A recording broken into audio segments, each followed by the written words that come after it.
Amkafaliagna indray tompoklay sy tompovavy nandesinay mitsidika ny tokantrantsika kiraikiraiky amin'ny ity niany ity talata faharoan'ny volana martsa taona 2024 dia mikaiky atsika jiaby anaraka ny fandarana Miara Manonja hatramin'ny farany. Ety ampiandohagna dia tsara ny mampatsiahy atsika jiaby fa misy ny famerenana ny fandaharana manomboka amin'ny 12 sy sasany sy ny ariva ihany koa. Ary ankoatran'izay dia rahantsika ihany koa ao amin'ny YouTube ndraiky ao anatin'ny Facebook izany, ao amin'ny page ny MBS sy ao amin'ny page ny Hoatsika any ivelan'ny Madagasikara izay manaraka ity fandaharana ity. Efa eto ny solombavam-bahoaka Fidèle Razarapiera anokatra izay fa makafakana izay miarabanao menanao avy an-trano ny fitenenana. Miaraba atsika rehetra indray tokolasy tompovavy amin'izao marain'izao tanatin'ity fandaharantsika ity akasitrahana foana nareo miaraka aminay tsy tapaka. Manao kokoa atsika rehetra mpanaraka ny fandaharana na ny eto an-tanindrazana zany ny ampitan-dranomasina izay manomboka miamavitrika tanteraka mihitsy amin'izao fotoana izao ary isorana be dabe nareo diaspora amin'ny fameloma maso an'ity ady amin'ny jadona sy ny fitra ity. Io moa araka ny fangatana izay napetraka taminareo dia hoe samby mba manao an'izay ezaka tokony azo an'izay ataontsika hoe fanosity ijoroantsika ity dia tsy ny androany. Raha ny androany kara ary tonga eo amin'izany toerana solombavam-bahoaka izany dia misy ihany ny sehatra ahafahanay miresaka sy miteny. Ao anatin'ny Miara Manonja efa nitany anjara toerana maro samihafa teo amin'ny sehatra ara-politika teto amin'ny firenena. Natany anatina fahefana-panatanteraka izay atao hoe efa navita ny anjarany ihany koa. Kanefa mbola tsy miravoravo tanana ankehitriny fa mbola mijoro ny antony dia nitsinjovana ny rapitsitsika mihitsy zany. Ilay atao hoe ho avy ny taranaka mihitsy zany no jerena hoe inona ny zavatra mba apetraka ao zany amin'ity firenena ity hoe efa akiza ny zavatra zany dia rariny sitsiny raha iadina ny tsy hanovana azy. Tsy hoe filambany no amerenantsika ny tenin'ny ministra ny serasera matetika tato anatin'ny fandaharana ary mbola verintsika amin'ity maraina ity fa misy fomba fiteny sy fomba firesaka mampita ny atao hoe trangam-piarahamonina teto amintsika ary ilay sary misy isataony eto amin'ny firenena iny resaka izay nataony iny ary tsara toerana izy ny tenany iny satria mpikambana anatin'ny gouvernement tany andro rajoely izy amin'izao fotoana izao. Zany hoe raha ohatra ka makalesona zany ny fitondram-panjakana dia miainga avy amin'ny teny nataony ny ministra ny serasera satria tany amin'ny fanoherana zareo tamin'izany fotoana zany ary zay no nitakiny. Voaveriko aminareo fa tena miteny ny ministra ny serasera zaho izy dia manao dia mirevendike an'izay fahafahana midina an-dalambe izay mihitsy. Zany hoe karazana revendication mihitsy no nataony ny ministra ny serasera ao anatin'ny deklarana izay nataony zany hoe takina aminareo mpitondra fanjakana ny anekenareo zany. Ny foronana an-dalambe izy dia tsy midika fanonganam-panjakana ary ao anatin'iny ihany izy dia miteny hoe sokafy amin'ny fanoherana ny kanjana ambojatovo. Sokafy mandidy mihitsy izy zany ao anatin'izay hoe sokafy. Ankehitriny ny magagatsika dia hoe mbola zay ihany ve zany hoe fitahana foana ve zany ty malagasy ty dia mety ve zany entsika hitsarana ny mpanao politika zany zay hoe normal ny vahoaka malagasy raha ho leo politika na tsy lojika amin'ny tena tsika mpanao politika. Rehefa any amin'ny fanoherantsika dia mahay miresaka ary mahafantatra sy mahatsapa ny atao hoe fahamarinana atao hoe rariny fa ianareo ve dia mieritreritra fa tena fantany fa mody mangana fotsiny daholo satria manino misetrasetra ilay fitondram-panjakana. Ianareo ve dia tsy mahafantatra dia mieritreritra fa reo fiarahamonim-pirenenareo dia tsy mahatsapa fa misy zavatra tsy normal amin'ny fomba fitantanana zao mpitondra amin'izao fotoana izao ary voahitsakitsaka ny zo fototra ananan'ny olona any hevitra fantany zany ary tsapany zany fa mody mangana fotsiny hoe kopy daholo ny rehetra zany fa tena voahitsakitsaka roa sabotsy zay ny atao hoe fahalalany olona faritany lalam-pandrenana mafantatra n'izany daholo nizaniza fa izao fa nareo ange fa ny feo heninareo dia hoe misy mitady anakorota izay misy zavatra tsy rariny ataonareo, misy zavatra tsy mety ataonareo ary dia zay no ahitsitsika eto zay no mahatonga anay mbola mijoro. Tokony ijoro mampalahelo amin'ireny olona ireny dia mifidifidy vanim-potoana hitsangana ny reny olona ireny. Rehefa mahatsapitsika hoe tsy mety dia mitsangantsika amin'ny teny hoe tsy mety zany fa misy karazana fikambanana na vondron'olona rehefa tsy mety izy ka irakoto manao azy de mitsangana izy fa raha irabe manao an'iny de mody mangana izy ary zay ny manimba ty firenena ty de ozy le ministra ny serasera ao anatin'ny zara-tenenina hoe zay ny tsy mampandroso an'ity firenena ty ozy satria manjakana hoaveritsika eo zay tenany zay de rova misy fihetsiketsehana de mieritreritra fa manongana an'le mpitondra aniny manomboka avery amin'ny voalohany ka hatrany amin'ny farany teboka isa teboka ny anotsika azy de manambara ny tena sary piseho eto amin'ity firenena ty isaky ny misy mahazo fitondrana zany hoe rehefa mbola tsy ao anaty fitondrana ny vondron'olona anankiray ny olona anankiray de efa nambarany teo indray hoe maniraka olona hiaro an'le fanjakana maresy lahatra akory fa vao mainka aza manimba ny endriky le fitondram-panjakana indray tiako tenenina amitsika zany de hoe voafehan'ny ministra sera tao anatin'iny 20 minitra nanaovany an'iny de anjarany mpitondra ny mieritreritra ny mampanatin'le izy de izy ny tokony teny an'iny mivantana ary am'ilay filohan'ny repoblika hoe monsieur le président tena miteny anao a miteny an'iny tao anatin'ny fandara fa ianao ny tokony manitsy ny fomba fitantananao n'le firenena satria raha tsy ahitsinao ny fomba fitantananao n'le firenena de tsy androso mihitsy Madagasikara zay nge tenenina tsy androso mihitsy ozy Madagasikara rehefa tsy manana an'le zo ka tsy sokajiana ho fanonganam-panjakana ilay fidinana an-dalambe fa rehefa tsy sokajiany mpitondra ho fanonganam-panjakana fidinana an-dalambe tsy ilana banque mondiale tsy ilana FMI fa iny teny nataony ministra serasera amperinasa am'izao fotoana iny a no lalana sy lakile aneo hevitra ankalalahana fa tsy sokajiana ho fanonganam-panjakana zany ary tsy mahita an'izay ho lafiratsy ny foana ny fanjakana hoe rehefa misy midina dalambe dia hanongana anay mpitondra zay zay zavatra zay zany mila tsapan'le fitondram-panjakana hoe inona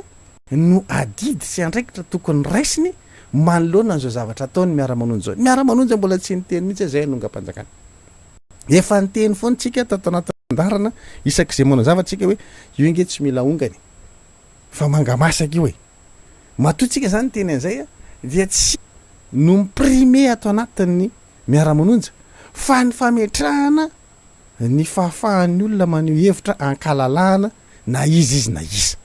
na miaraka amin'ny Miara Manonja io na tsy miaraka amin'ny Miara Manonja io de mieritreritra Miara Manonja fa ny fahafahana mametraka an'izany fanehoan-kevitra ankalalahana zany no ilain'ity firenena ity ary iombonana hevitra mihitsy ny tenin'ny ministra sera averiko tsara zay teniko zay tena iombonana hevitra mihitsy ny tenin'ny ministra serasera fa zo feno ary zo fototra ny midina an-dalambe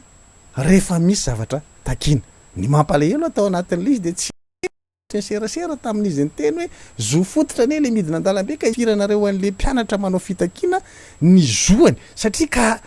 dikan'izay a zo kazaka hoe tamin'ity atsika ve zany sa ve tsika ozy izy sary tahotra kanosa mbola nahazo ny antsara nge le vahoaka tamin'izany fotoana zany nalany nakanosan'le vahoaka tamin'izay fotoana zay androany izy zany no tokony mamerina indray any am'le vahoaka aza kanosonareo fa midina an-dalambe fa zonareo zany rehefa matsapinareo fa misy zavatra tsy mety ataon'ny mpitondra fanjakana ka tokony ho takina fa araky nefa nambarako tamin'ny maly de hoe mbola tsy fitakina koa nge ty atao ty fa mbola satria le mpitondra nge ozy izy mitsilabolabo e miadany mpitondra am'izao nge ka miadany ary tokony tenen'ny ministra mihitsy hoe andre matofilo ianao nge mbola miadana anatina kadiaky tao ao moa izy ohatra nefa nanomboka tsy nitondra le kadiaky ngamba fa manomboka tonga sainy hoe ohatrany tsy mety ihany ty fa ohatrany tena tsika tsilabolabo migalabona anatin'ny arena le vahoaka e tsy fa diranovana ozy izy ministra serasera zay mijaly mahantra mitsoka tompotrano rehefa tonga ny farany volana ny fanahofatrano izy de mitsoka ny afarany matory any anaty tonelina mafinaritra 20 minitra mifoka ny tranga rehetra misy am'izao fotoana zao zay mbola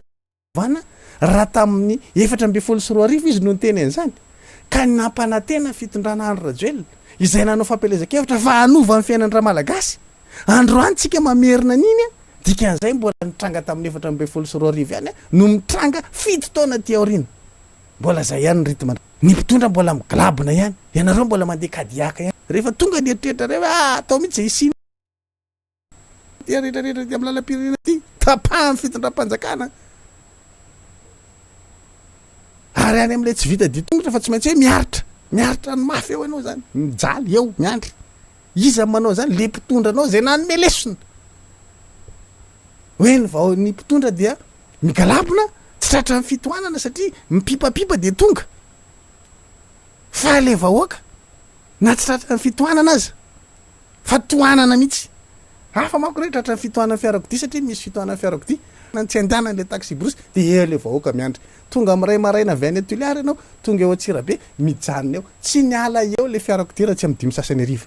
tonga maraina be amin'ny avy any amoron-tafy ianao tsy miala eo raha tsy niala tamin'ny dimy sasany ariva satria manino zay ny tiany le mpitondra atao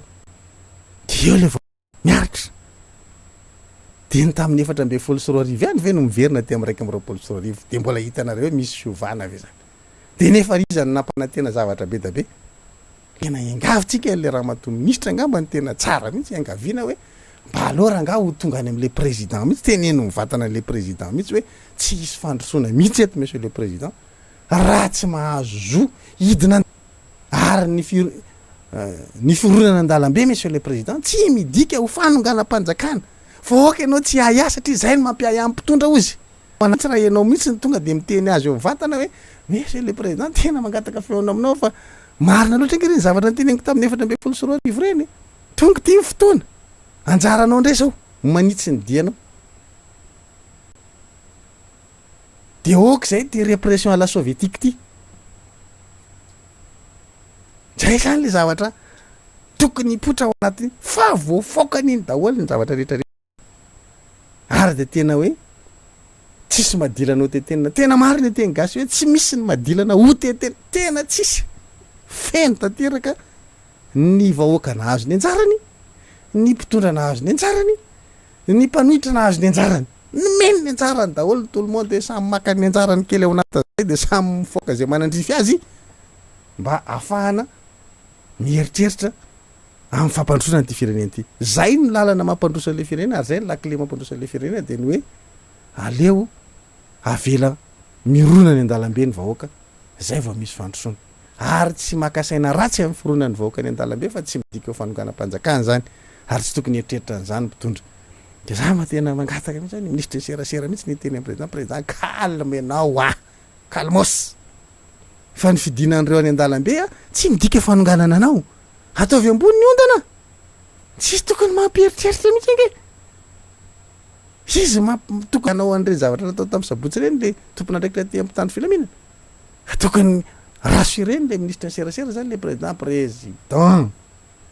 tsisy manonga-panjakana zany rehefa zo fototra io ary zo faratampony izany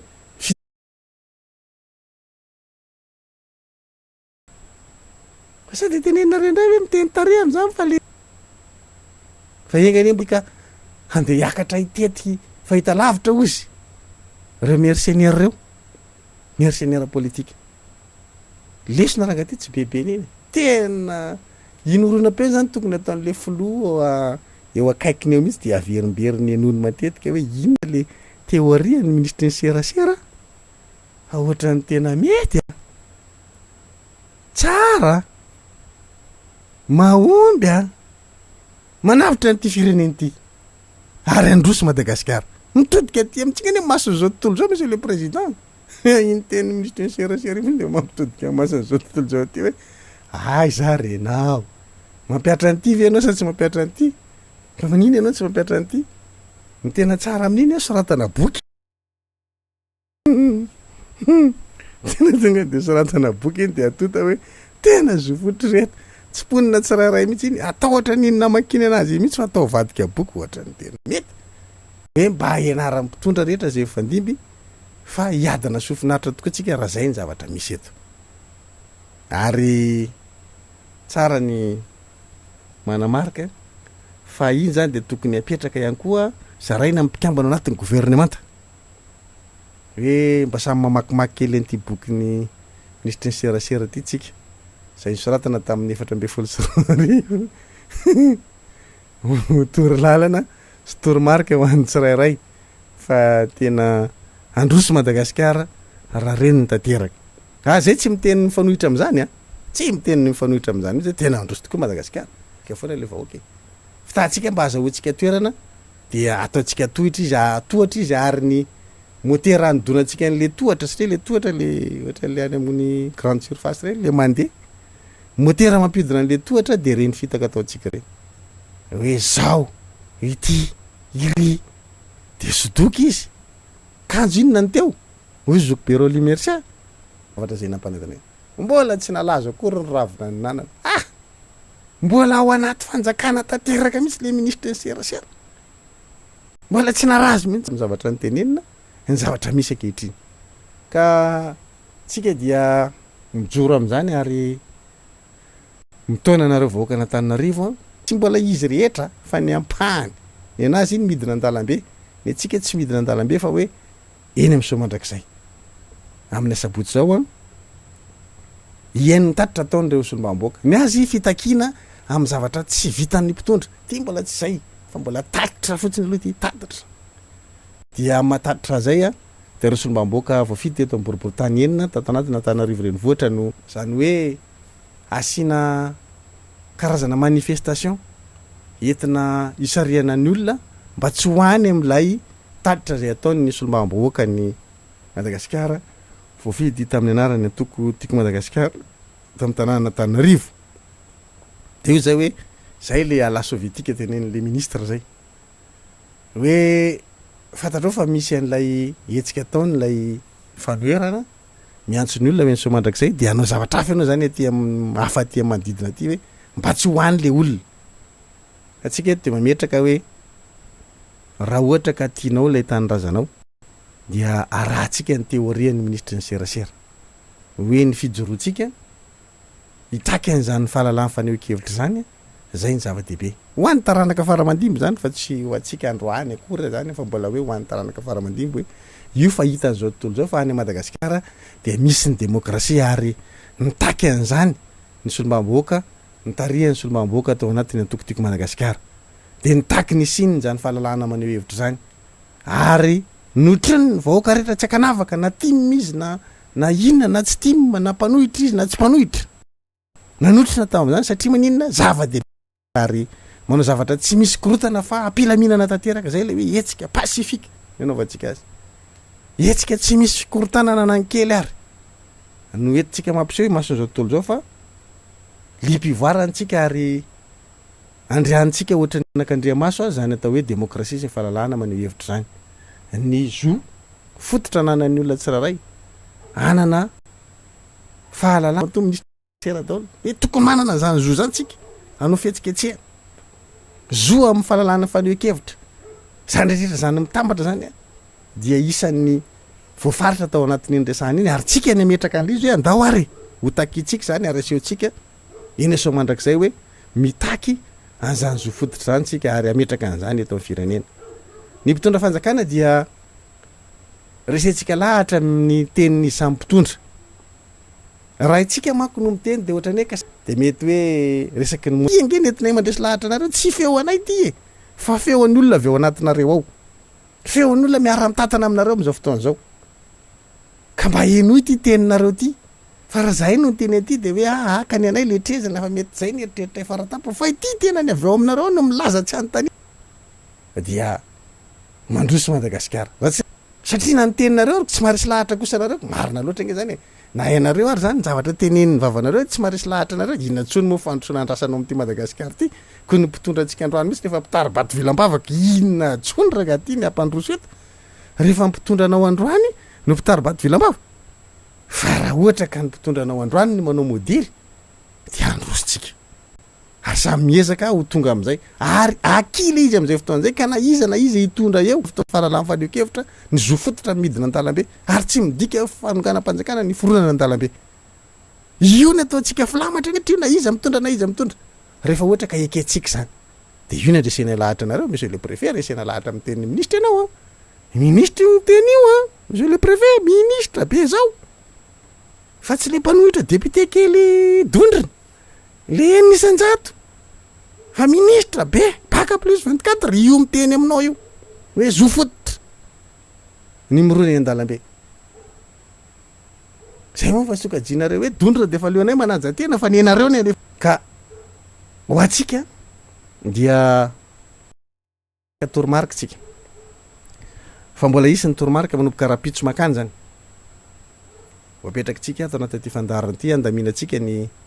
fakany amso mandrakizay ary zany ny azoko tenenanareo androany aloha dia mety isy sakatsakana samihafa amin'ny hoe mba tsy hatonga atsika ho tongeny mety hoe resaka taxi be na fitaterana tsy tafavoaka ao anaty zany mety isy fitoanana fiarakodia inina atao sy ny sisa ny sisa satria tsika moa tsy mety madio fo io mihitsy dia mety miteraka ny fatarany fahatongavantsika eny da diditsika tsara tamintsika teny Amerika Sinina amin'ny ray tsika vao manomboka ny fandraisam-pitenenana tamin'iny fotoana iny ary tolakandrotsika voarava zany le zavatra natao teny mety hitovitovy am'izay ihany io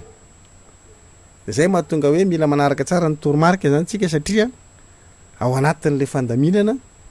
de mety atoandrotoandro koa vao afaka mandray fitenenana reo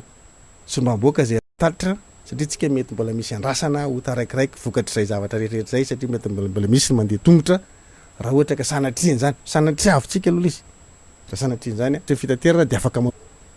ary dia hoe zahtsika mba ho maty anina ny fikarakarana eo amin'ny fametrahana an'ireo estrady sy ny chapiteau samihafa izay andraisantsika n'ireo fanaovana an'le talitra ary tsy hanavatsika ihany koa satria efa manomboka manao publication manko ny avy any amin'ny akilany hoe ekena ny fanaovana talitra fa aloha de mivoaka na Tananarivo ihany satria somba aboaka na Tananarivo reo ka tokony mivoaka na Tananarivo ihany no miaino an'le talitra de sakany ny taxi brosy tsy hiditra ny fitaovam-pitaterana tsy hiditra manomboka ny zoma de hoe zay hoe ara-tsipana zany satria manana zo fantatra avao hoe tsy hainao zany ary na mety hijery an'ireo sombamboaka reo fotsiny de efa afinaritra anazy de mety efa afinaritra anazy de hijery amin'ny metra ianitra de mety efa mahafinaritra anazy de ahoana moa izy no sakananao am'zany zavatra ohatran'izay le zavatra tiako tenenina hoe be da be ny zavatra maresy lahatra n'le olona eo hiaino an'le talitra moa zany mazava be fa mety anankiray ihany koa dia le fijoroana mitaky an'le fisiny le hoe io fa malalaka tokoa fa neo-kevitra mety tsy haiko ny atongavana eo ihany le talitra fa le hoe miara mijoro miady am'zany fahalalany fa neo-kevitra zany no maresy lahatra azy ary mahatonga azy eo amin'io kianja somandrakizay io amin'ny sabotso avy zao ka maro ny antonatiny mety leo tsy ho feratsika fa ho anareo avy any amin'ny faritra ivelana Tananarivo raha ohatra ka mety ihany ny misy ny azo atao de tsara angamba raha tonga andray andro mialoha ary mila mandamina an'izany amonjena an'le izy fa tsy miandro hoe apotomototra hoe ahoana ny sa tsy mandeha ny ohatran'izao tsy miainga taxi brosy zao de efa tokony mandamina an'izany hoe ahoana ny andaminana an'izay ahafahanareo miakatra mamonjy an'izany ny any amin'ny faritra manodidina zany efa zao de efa tokony mandamina tsikelikely tadidiko tsara tamin'ny sabotsy le lasary zany de miantso le avy any Antsirabe tsaina nga tena sakendefa tena problème tena tsy mahazo mihetsika ny taxi brosy avory ny taxi brosy karaha le andro iny mihitsy vao hoe mieritreritra niakatra mety isy zay zavatra eny efa mety tsy ho isy koa io tsy haitsika fa ny manana toetra sadasada misy foana fa raha sanatriavy mivavaka misy zany de lasa antony anankiray tsy afahanao mamonjy an'le izy satria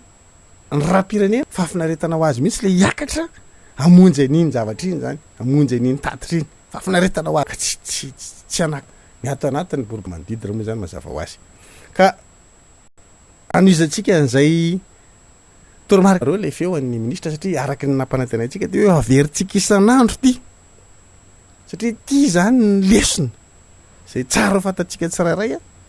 hoe inavy ny teboka isan-teboka resahany ary tena fa omboaritsika mihitsy ho ampitsika hoe avereny indroa eo am'le teboka tena zava-dehibe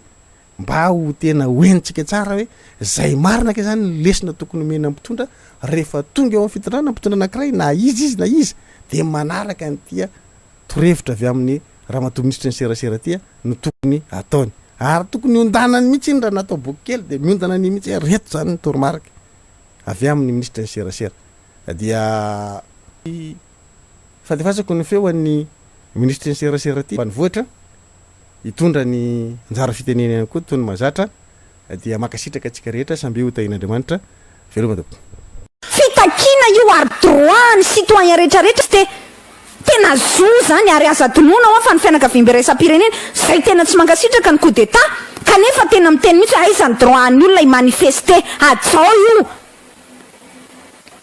zany inge le zavatra tiatsika resany zany le zavatra mahatonga na miteny anareo hoe aza tohitohina ny fitondrana fa tena mijaly ny olona mbola misy nidina an-dalambe indray hoe normal be ny olona raha hoe tsy manam-pivelomana tsy afaka mivela de tsy mihina-tsakafo tsy misakafo ny tamin'ny sabozy rehefa satria tsisy vola fa mikatona daholo ny magasin zany matahotra fandrompana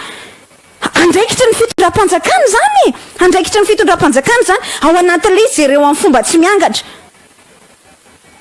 mivonsaravalomana nge raha nampidirinao tao ambojatovo tsisy olona nikatona ny sokatra tsara daholo ny magasin rehetra na ny tena ambojatovo na ny tena analakely ary tena mazava be mihitsy ny hoe midira ao ambojatovo nareo fefeny ny mpitandro ny filaminana eto ihany nareo ary raha ohatra nareo matahotra hoe anao korotandreo olona ireo mazava be tsy mahazo mivoakato ianareo ary rehefa tonga ny firavana maninona moa ny mivonsaravalomana capable mirava normal ngereo makro be oririke ko manino de le stage fitondram-panjakana tokony afaka midina an-dalambe de tokony afaka manao hevitra ao ambojatovo za de mba anisany mihitsy am'zany hoe za koa de mba andeha hitolona rao ambojatovo hoe non de le stage fa mijaly ny olona de raha pitsony hoe mety misy cause hafa hoe ny insécurité maty ny zanakay violé ny zanakay tapado ny zanakay tsy hita misy mpangalary zaza ny taolapatany avanay manjavona ny anatin'ny fasana zay voaendaka tsisy toerana tsy mahavoendaka anao tsony partout na eto Antananarivo na any amin'ny faritany de andao hidina an-dalambe hiteny amin'ny fanjakana hoe ajanony kosa zay oka kosa zay fa raisy nandraikitrareo am'le insécurité fa ny problème atsika de zankehitiny zany tsy misy moyen mihitsy ahafahanao mampita am'le fitondram-panjakana hoe tsy faly ianao vahoaka am'le délestage any anaty Facebook ianao no mipesteko iza ny heno anao any iza namaky anao any efa mila anopa mihitsy ny hoe de tena tsy rary ny jiramatsy isy sasarety la neonao hevitra démocratique moyen d'expression démocratique et citoyenne mihitsy ny fahafahana midina an-dalambe ary za tompoko de mirevendiquer ny droit io amin'ny olo-pirenena ny vahoaka malagasy satria rehefa tsy maneho hevitra izy manao zay danin'ny kibony eny le fitondram-panjakana manao zay danin'ny kibony le fitondram-panjakana ina zay fitarainanao milamina normal ny filoatra ny tsy misy crise eto amin'ny firenena misy io fetsiketsehana eny ambojatovo na analakely io ny délestage ny insécurité sy ny sisa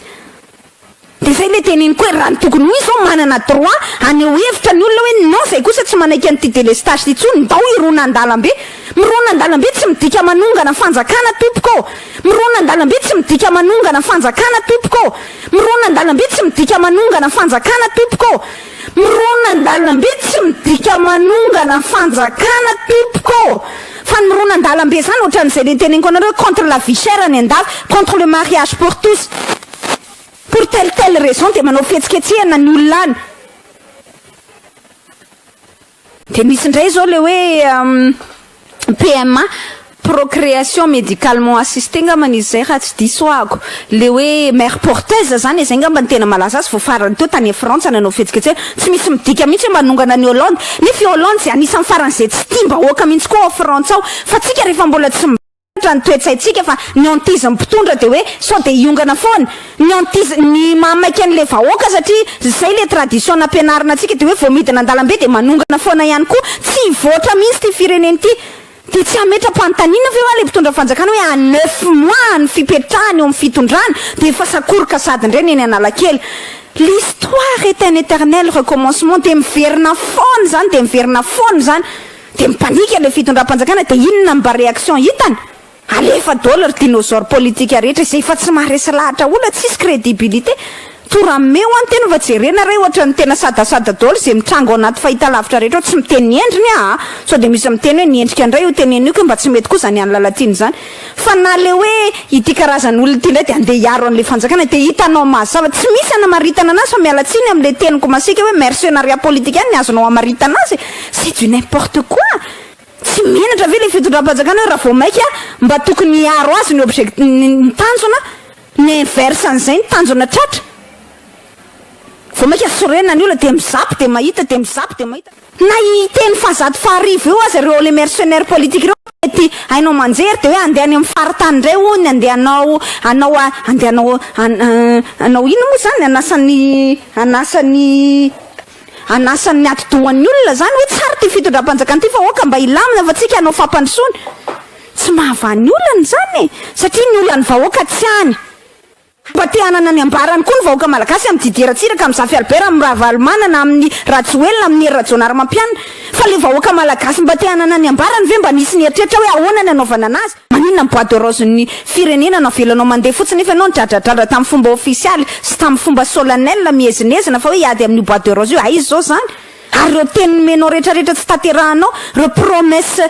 non tenue nanomboka tamin'ny fampielezan-kevitra nakaty miazo ny alaheloko amin'ity fitondram-panjakana ty de le stage io mbola mba tiako ametrahana fanontaniana ary maninona ny tsy mandray andraikitra le fitondram-panjakana miazo ny alaheloko amin'ity fitondram-panjakana ty de le stage io mbola mba tiako ametrahana fanontaniana boîte de rose hoe fa fantatra daholo ny anarana ianina fa tsy mahita ianao na ray azaka andraisana ndraiky nefa reo migalabona miaina ao anatin'ny arembe ianao malagasy mahantra mitongo vaomana ny fiainanao any anaty tatatra ny fiainanao any anaty siso isan'andro anano varoaninao tapakibo zanakao mandeha tongotra mandeha mianatra mitombo isan'andro satria tsy voalohany hofatrana rehefa tena tsy voalohany moka voaroaka de mandeha ny ambany tetezana ianao farany ambany tunnel na miakatra ery Ambojatovo ery de manao bidonville alahelo ny vahoaka malagasy zany satria nareo mpitondro reo nampahantra azy tokony angatahana fanazavana ianareo on veut demander des comptes on veut avoir des explications zay le izy zay le tiako tenenina hoe azo ataonareo zavatra maika foana ty hoe araroty ny fatokava Marc Ravalomanana zany na eto na any apita na mbola eto Madagasikara na any apita rehefa tena ho tonga amin'izay ny fotoana anaovana ny réconciliation nationale azo atsona foana izy ka tokony mba mandinika ny tsirairay avy hoe hoentinaiza ty firenena ty hoentinaiza ary inona ny tena tiantsika atao ary ny fanontaniana apetrako foana aminareo latsina fa masika le teniko fa niany zaza tiana tsy tsitsiana rotsakazo ary fitiavako atsika ny tenenako an'izany est-ce qu'on mérite ça miendrika an'izao zava-misy zao ve tsika fa tsika ve zany de lasa ce point là miaritra an'izao zava-misy zao tsika koa mba te hangataka fanazavana amin'ny mpitondra fanjakana tsika mba te hiteny amin'ny fitondram-panjakana hoe non misy zavatra tsy zakanay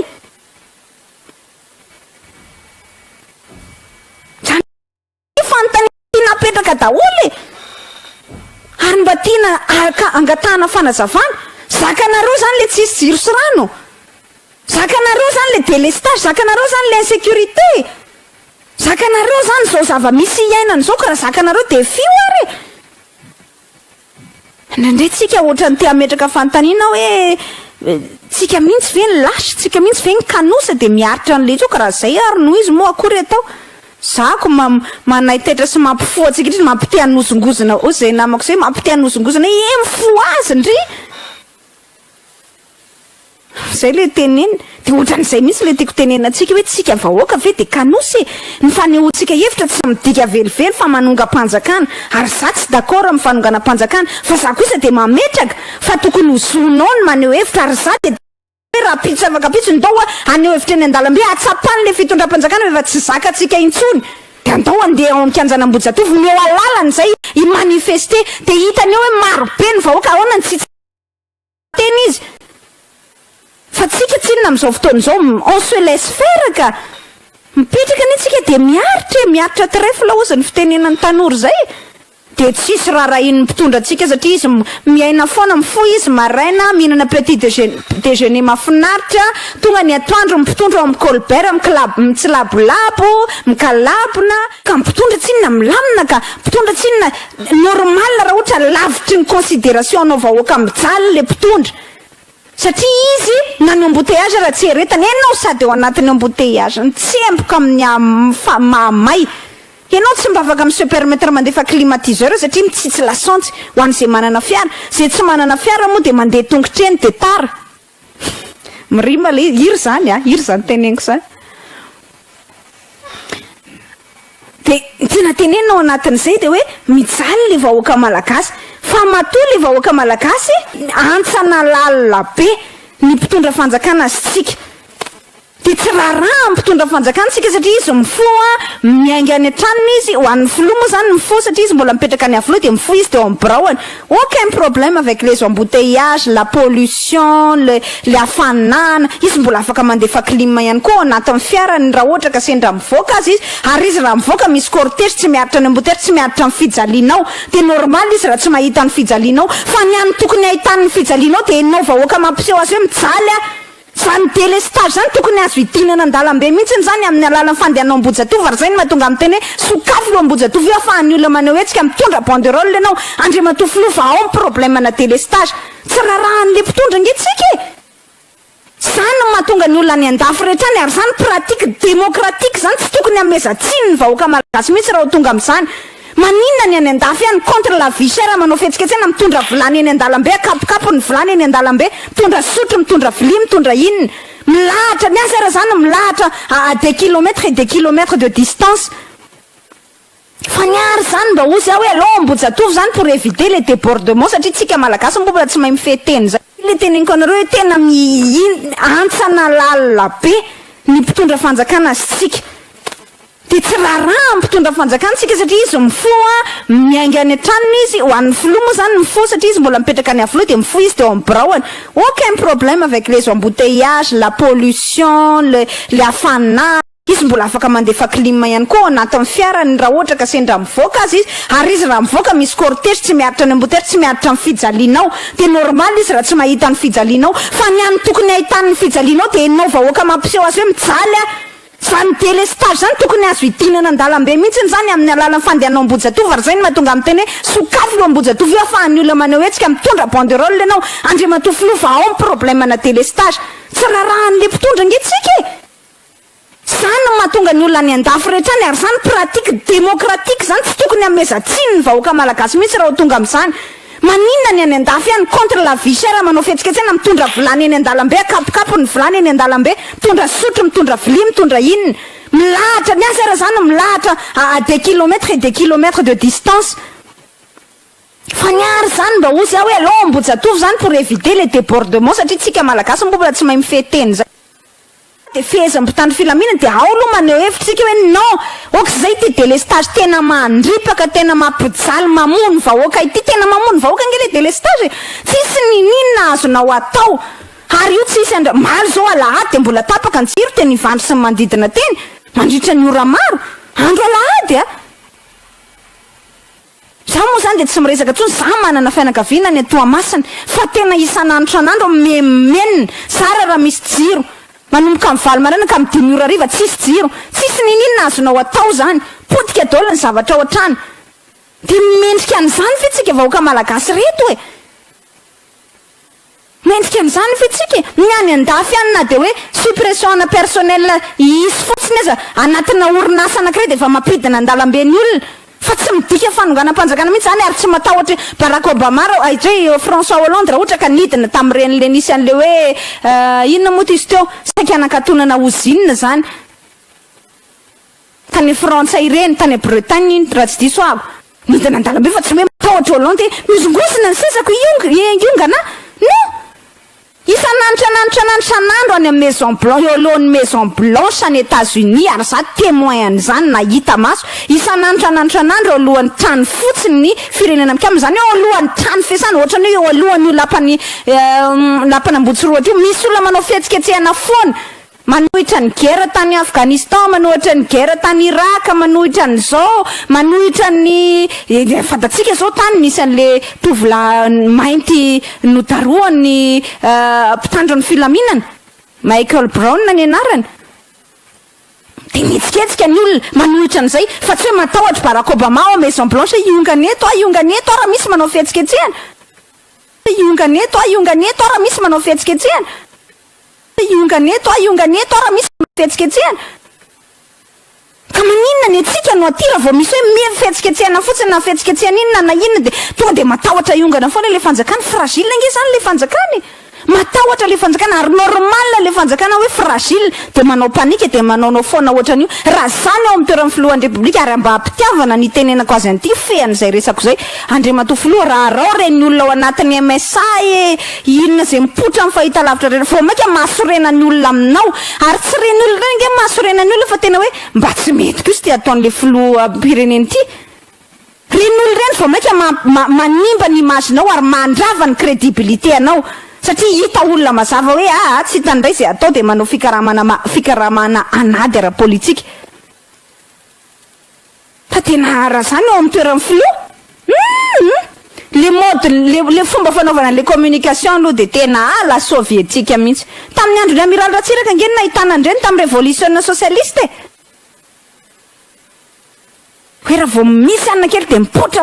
tamin'izany fotsiny amin'izao fotoana zao ozy ny mpandigny zay avec plus de chaîne fotsiny maromaro fahitalavitra tamin'izany moa zany tamin'ny RNM TVM de mipotra manohana fanjakana foana ary mpanao mpikaramanady ara-politika raha vao misy zavatra de mipotra de mipotra mitety média fa vao jerevanao fotsiny aloha de fa te hizapy ianao fa mampalahelo fotsiny mizapy ianao de le tête fotsiny miova fa toujours le même langage amin'ny fahitalavitra fa de mizapy ianao zany daholo ny hitanao de soreny ianao farany de le fahasorenany olona zay nefany mivondrona makany amin'ny filohan'ny repoblika fa tsy amin'ireo oloreo nge tsisy dikany amin'ny olona aotra ny crédibilité andreo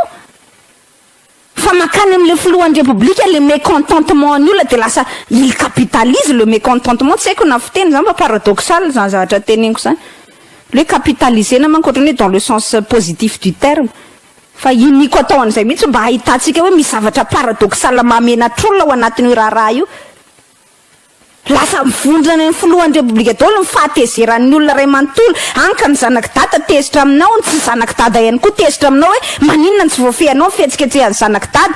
de tsy ahafahanay miasa araky ny tokony ho izy zanaky dada moa zany efa tezitra amin'ny zanaky ny tsy zanaky dada moa zany efa tezitra amin'ny zanaky dada de mbola tezitra amin'ny fitondrana ihany koa de ny zanaky dada ndray koa mbola tezitra amin'le fitondrana hoe maninona zay ny tsy avelanao manao fihetsiketsehana dikan'izay zany na miodina makaiza le fitondrana na miodina makaiza diso satria tsy miheno ary tsy manitsy zay ny faon'io problème io raha miheno ty fitondram-panjakana ity tsy ohatran'io fandehan'io raha io za de minoa zany nareo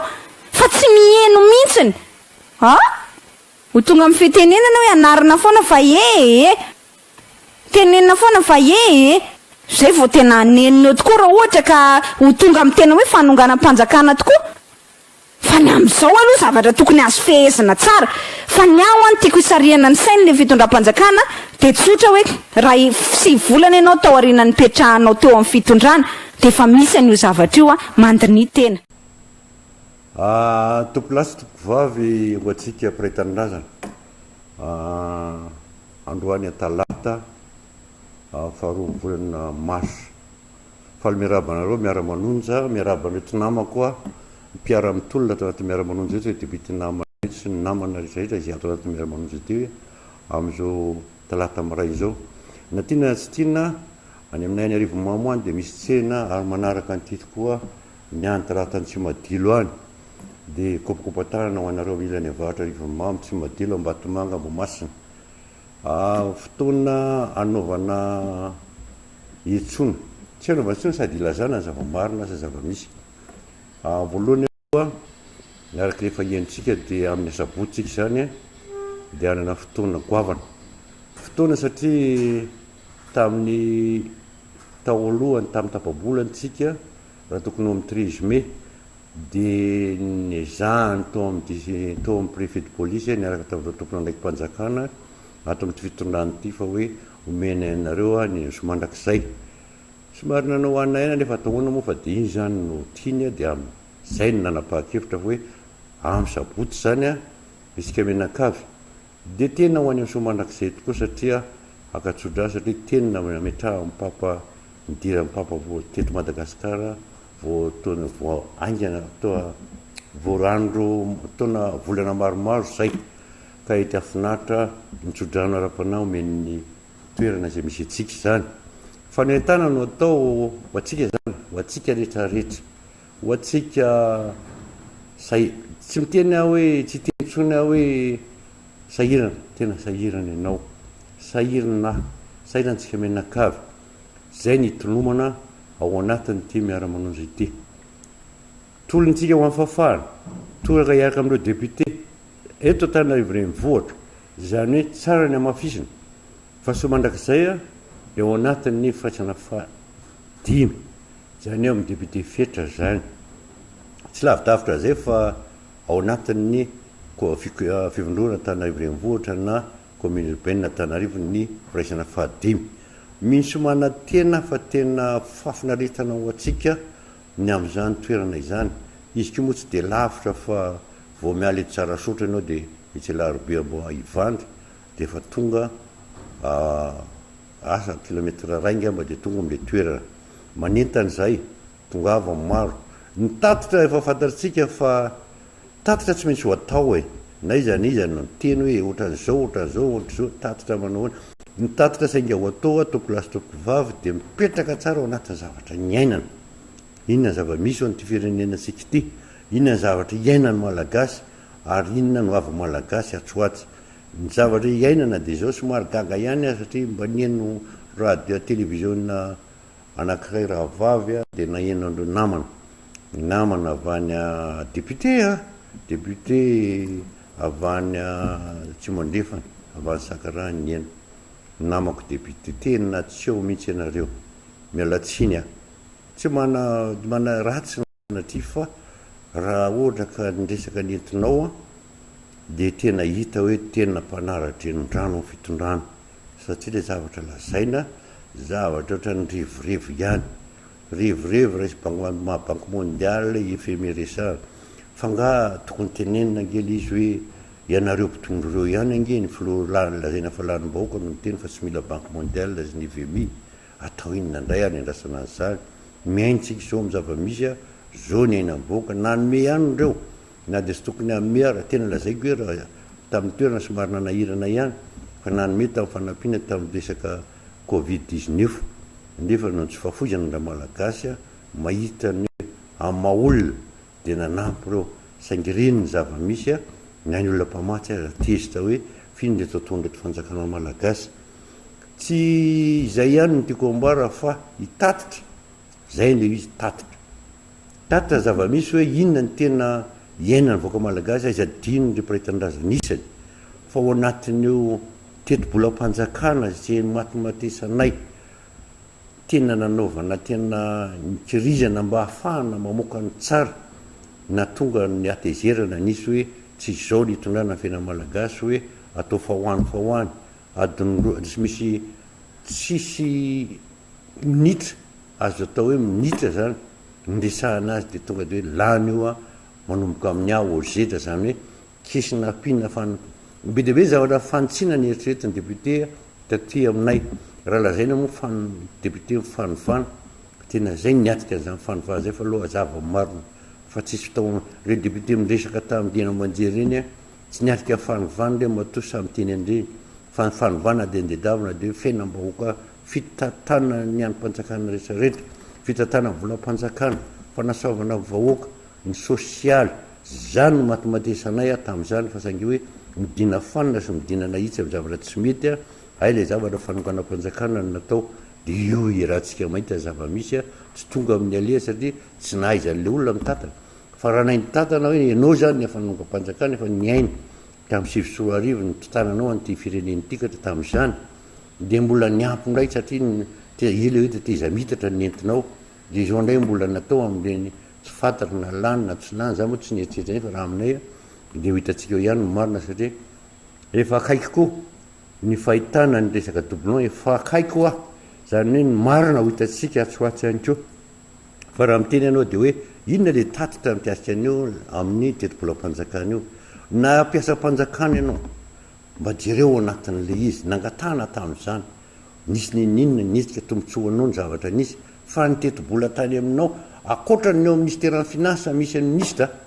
de tany zany nazahoana hoe miaina araky ny zarako tsisy ny eo ministère ny finance fa ny rehetrarehetra ianareo ministère rehetrarehetra hoe asonona ny ministère ny finance zay miaina ao kaiky zany hoe ao kaiky ny vilany zany de tena ny angarana satria menazy dolo ny zavatra rehetra zay tiany angatahana de azona fa ianao ministère rehetrarehetra de nanenana dolo ny tetobola rehefa dinianao jereko fotsiny ohatra no meko a raha sokafana aminao fa entsika mahita azy sokafy tetobola boky be io de tereo hoe inona ny eo amin'ny présidence piasa fa tena milaza aminao fa tamin'ny andron'ny président Era-Jomampianina de nienjehana tamin'izany hoe misy fitondrana anankiray ny Ambotsiroatra hafa ny ministera anankiray hafa ministera eny Avoloha fa ty tena zavatra tsy haiko tsony ilazana fa rehefa sokafanao io de ao daholo izy ao daholo zany ministera tsy fatana ministera era Madagasikara reo ananatsika rehetrarehetra reo dia mipetraka ao Avoloha daholo sy ny Ambotsiroatra amin'izao fotoana de zay mahatonga atsika hoe na le lazaina fa hoe azahoana fa fisondrotan-karama ary na privé anao na fanjakana tsy tazana tamin'izany mitovy amin'izay rehetrarehetra ny ainan'ny vahoaka malagasy amin'ny resaka fanampiana no meny tany velona zay tsy hitany asan'ireny fa ohatran'ny henatra reny aminay malahelo zay miteny an'izany satria za de ontsa mihitsy ary mahadepute ahako any Arivomamo depute aho ao anatin'ny faritra anankiray ahitasy de nalahelo ny tena satria niverina fomba hitondra fanampiana hitondra izy anao miheno fotsiny hoe mialany le zavatra mialany le fanampiana ohatrany any vela manaraka anao fa ny mampalahelo fotsiny de ity lazaina fa hoe isaky miteny de noho ny tsy fahavitany tety fanampiana sy ny anina tsy ampy ny tetibola de noho ny hoe ny resaka Covid-19 tsika de lazaiko aminareo ke mitovy amin'ny any velany fa resaka ohatran'ny sinina film no natao amin'ireny test reny lazaina fa test anaovana test inona ny test nataonao teto test nge raha jerena ny olona de misaky ny elakelaky isaky ny sapanany de manao test ny olona de mamoaka ny résultat fa ny anao zavatra test ohatra io zao milaza hoe tsisy ny Covid-19 tsisy ny aretina de milaza hoe afaka tsika fanambony natao fa sitrany iny tambavy inona zavatra nisy teo lazaina ndray fa tonga ny aretina tonga eto Madagasikara de lazaina fa nitapahana ena ataoko hoe cinéma ary film be deabe atao amin'ny teresaky tia de ohatran'ny fanambakana voakany ka mialatsiny miala fondro fa milaza ny zava-marina satria nitapahanareo ndray fa hoe aloha sokafana ny aéroport anosy be afara de nosy be any io ndray potra nosy be fa hoe tsy toko tsy forohana ny aretina ny nosy be de izy nakay ny défaut amin'izany satria nentinareo de davambola any velany fa ahitanareo an'le chiffre hoe jaune marary jaune maty raha tena izy aza apetaka tsony ny lasa izay visa tamin'ny Covid-19 lasa rehetrarehetra iny aza ampidinina amin'izao vaovao de tsika marina hoe ohatran'ny inona ny asa nataonareo fa tsy anareo no mibaiko an'io fa ny ry any amin'ny fotona zany hoe misy fitondrana anankiray mitokana any Avoloha na any Ambotsiroatra de reo sisa raha ny ministera na mitolona toy inona raha reo piasa mitoy inona miparamedy toy inona de ohatran'ny atao fananina midina faniny reny zay tsy hitany any aminay hoe mba inona mba fanampiana fa teny amiteny aminareo tompona ndraiky tao amin'ny fahasalamana fa nitsapana fanana raha tsy misy any amin'ny CSP2 milaza ngia député o maly fa nareo nga tsy mahita fa hôpitaly Manara-Penitra efa toy any moa zareo tao amin'ny adema ny tanora zany ny tonan'io sergent Vantiliara nalaza hoe le izy atao hôpitaly Manara-Penitra dina Manara-Penitra fa le izy mampime aminareo de izao le hôpitaly akarinareo de hôpitaly Andrenivohitra aza adiny fa eto Andrenivohitra mety mpanambola daholo ny aty Andrenivohitra fa tsy mitovy amin'ny any ambanivohitra fa raha tena say ianareo ka napiasa zany hôpitaly Manara-Penitra zany de napetrao asio isaky ny district isaky district tsy isaky ny district akory district fa toera manana zany satria olona manana mpiasa-panjakana ambony mpiasa fonctionnaire ny olona mpandrara zany no mipetraka amin'ny district fa ny olona sahirana tena mahitsy ary nenjehantsika ny valopolo-isanjato ny tansa any ambanivohitra daholo tokony tany amin'ny commune anao sinan'ireny na tany amin'ny fokotany any tsapaina mba asina oatra nataony président Valomanana taloha zany hoe nareo ako milaza hoe inona natao président mbola averiko ihany raha fana mba midina makany toerana hoe tena marina ve nytenen'ny député hoe angivo sy ranomanga zay no hoanina ary katsaka sy ovy miloko ny zavatra hinanana an'izany ronony angivy zay no hoanina ny toerana any zay ny zavatra misy zay vola avitra kely mba midina ny toerana de midina ny toerana anankiray efa pirinareo ny EPP Manara-Penitra ajanony tsy tokony apetraka any amin'ny district mihitsy zany EPP zany Manara-Penitra amin'ny district diso ianareo ny antony mahadiso anareo de zao ao anatin'ny io nge ao anatin'ny district asinareo fa izy adiny fa ao anatin'ny ao anatin'le kofokotany anankiray misy raha midistrika misy ppp isaky ny 200 metatra de misy eo de iza zany nianatra amin'ny epp manara-penitra iza nipetraka re amin'ny trano forava le namboarina tamin'ny 1960 raha mijery any amiko anao dy zany ny zavatra misy any amiko mbola misy mipetraka amin'ny vato any amiko mbola misy tafy lanitra any amiko mbola tafy bozaka de inona no ataonao amin'izany fa resaka revorevo fotsiny hoe tsy fantatra fa mianatra be mitodika amin'izany rahako amin'ny resaka be ny tanàna any itsy-andorany fotsy ianao iza sahirana be anao satria nitetika hitondranao an'reto hoe président ny association de maire ianao de matoa zandry tsy reny mihitsy monsieur le maire tsy reny natao hoe président ny association de maire fa ho an'ny tombotsoany rehetrarehetra zay membre ao aminao any tokony de davinao fa ny anao mahafinaritra anao de ohatra ny iainanao amin'ny zavatra isan'andro tamin'ireny resaka tosika fameny reny mbola averiko ihany fa raha nisy ny nahazo tosika fameny teto Madagasikara de tsy misy afa-tsy andorany fotsy aso mandrango-bato zany ny ainany teto de anao misy ake no nyteny niaraka tamin'ity député anao député natsimondrano honorable raha tsy vahiny miala tsimo manonona anarana fa nahazo 3 de mbola nampiana 2 milliards de mbola tsy fantatra koa mivariny tao amin'ny député avany azo tany misy azy tany amin'ny foibe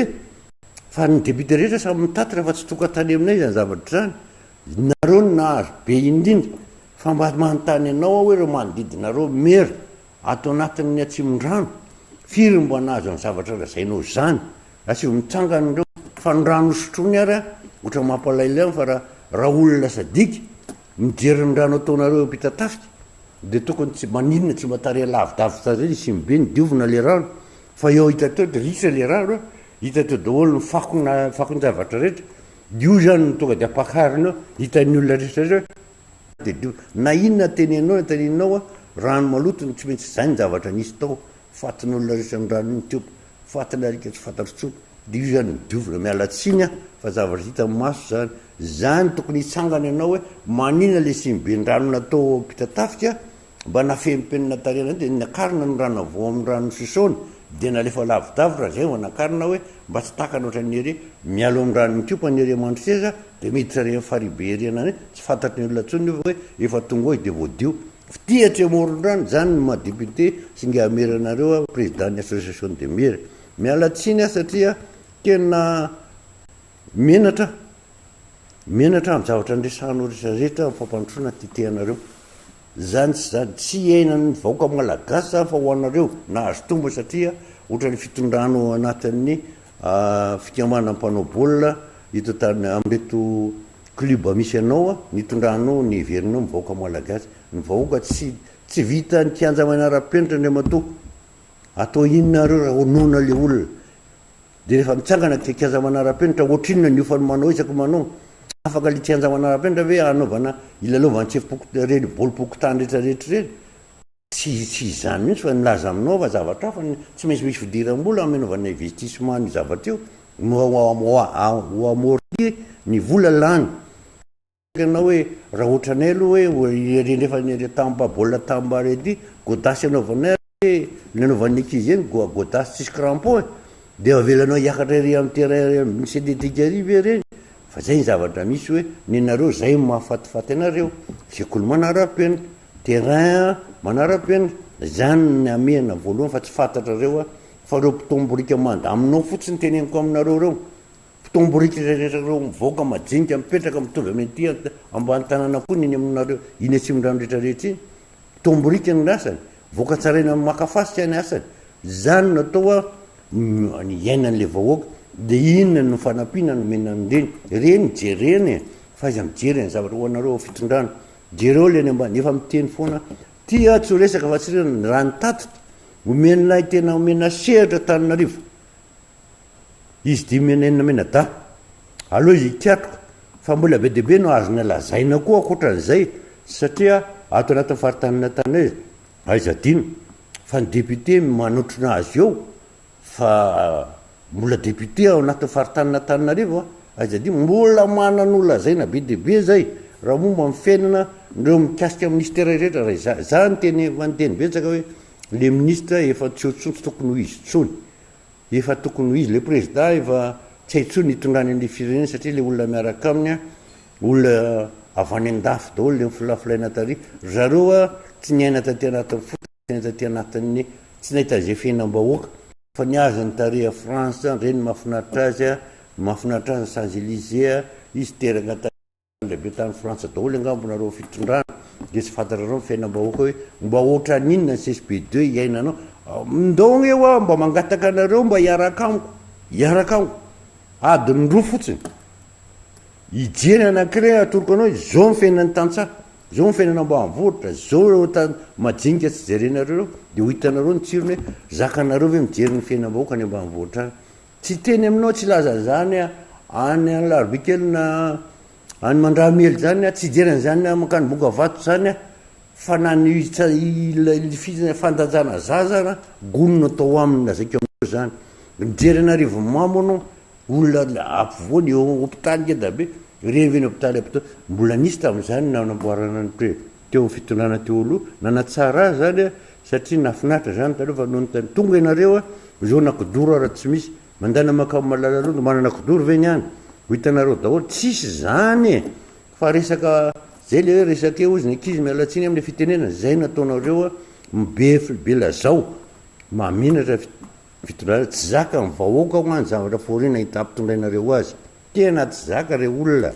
tsy menatra tsy fidino azy zany fa raha nasinareo ny lanjany nazevatra izy tamin'le confinement reny mba farafaratsy mba menareo voanakotra irany kapoka na akotra irany kapoka mba hoe itoto fa mba zarazarao fa na voanakotra re tsy menareo maro ange mandana makomersy atosika anao ameko anao manomboka eto lakamisy ianao a todika ameka nefa reo rehetrarehetra mikarama mitona sarety mitarika posy manao cycloposy reo mpanera reo rehetrarehetra ny ambanivohitra mitondra ny vokatra miakatra tsisy lalana vanona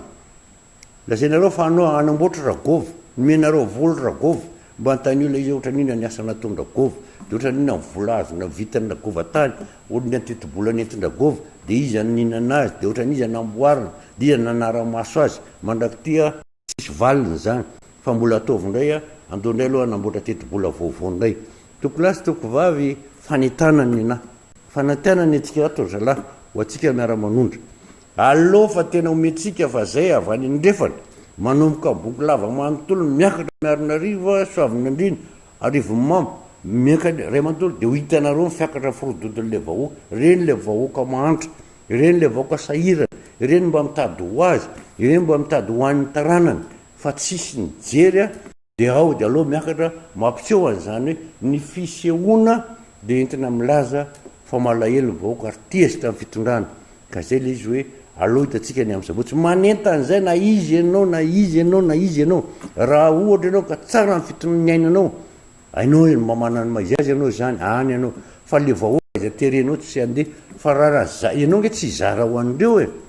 tsy zara amindreo anao na ohatra ka ianankiray ka tsy manana eo vodorindrinao ianao manilaza ao anatin'ny fitondrana io manday zany ka mba izara fa zesta anao ka na tele de hoe nanao adidy tarea fa raha tena injera ny fiainam-bahoaka ny ataonao a lainga ny teneninao fa tsy misy azava fa zesta ka na tele nanaovana lainona fa tareo ny ministra zao tare ny dirikabo zao tare zao fitondrana ny DG tsy fantatry tsony zay nizy fa ny zany la misy a iainana ambanivohatra mianainga anao a ho anao tsy manina mbola manana vovokaina mbola matanjaka anao ry dadabe ho anao ry neny be ho anao ry neny fara dada fara rehetrarehetra dada to ndao a ho ainy amin'ny somandraka zay amin'ny sabotsy eny miona de aloha hitatsika hoe manahoana ny zavatra iainanao satria tsisy milaza an'izany lainga ho ana ataon'le député tena mandainga izy ny député anao tatitra zany ka ilaza ny zavatra nisy tao niainana tao amin'ny assemblée ilazany tetibola sy volany samborona tao tsy resaky koso daholo ny lasa lazaina fa hoe de tena mananao tatitra ka hoe zay tsy mila manao tatitra tena miangara iny a hoe député ve diteny zany tsy mila namana ka nagnoboatra ka samboady ary nareo natsora daholo nandanina firy miliary nametrahana samboadina taty aminay nga taty aminay Miara Manonja nga mba nisy nametraka samboady nareo ny nangonina daholo nandanina vola be mpanjakana anaovana an'ireny fa tany aminay nga nisy azany zay ny teny amiko aiza miteniteny ny mahatezitsy ny olona ny zavatra teneninareo ka izay ny tenenako hoe tsy hitanao nga ny tombotso tsy hitanao nga ny soa ny asa natao fa tena miasa le filopéreny odoe mampimenareo a atolotra ny namako indray fitenenana soratopola mankatelina tompivavy dia manantitra fiarabanantsika rehetra indray amin'ity andro talata fa 2 volana marsa zao misaotra ny député n'Ambanivohitra Rodin izay mafana fotsika ary tsy manaiky mihitsy zany fanaovana tsinotsinona ny malagasy piraitan-drazana amin'izany mialohany andraisako fitenenana nefa dia ho ampitaitsika amin'ny zokibe ministra Andrianjato ny fitenena satria efa ao anatin'ny antso atarby ao izy dia andaotsika eny finaritra n'izany zokibe manana traikefa zany amin'izany resaka politika zany. Manantitra ny arahaba ho antsika rehetra fanaraka ity fandarana Miara Manonja ity. Tao anatin'ny ray volana sahady zay no nafahatsika nianoka tao anatin'ilay fiarahamientana tsiroamantany lehibe natao teny Amerika Siny. Ary tao anatin'ny 2 volantsika izao no niara nanonja teto amin'ity fandarana ity. Tsara ihany no mametraka izany dingana vitsy izany satria tao anatin'izay 2 volan'izay dia maro ny zavatra niova teto amin'ny fiainan'ny firenena. Raha nizaozao ny mpitondra fanjakana tany am-piantohana roataona lasa tao anatin'izay heritaona lasa izay dia fantatsika fa manaiky zao ny mpitondra fanjakana fa misy ny fanoherana eto Madagasikara ary vonona ny isakana izany fanoherana izany amin'ny fomba rehetra ny mpitondra fanjakana ary efa nanakina sahady ny mpanohitra ny président république manoloana ny fifandanjahan-kery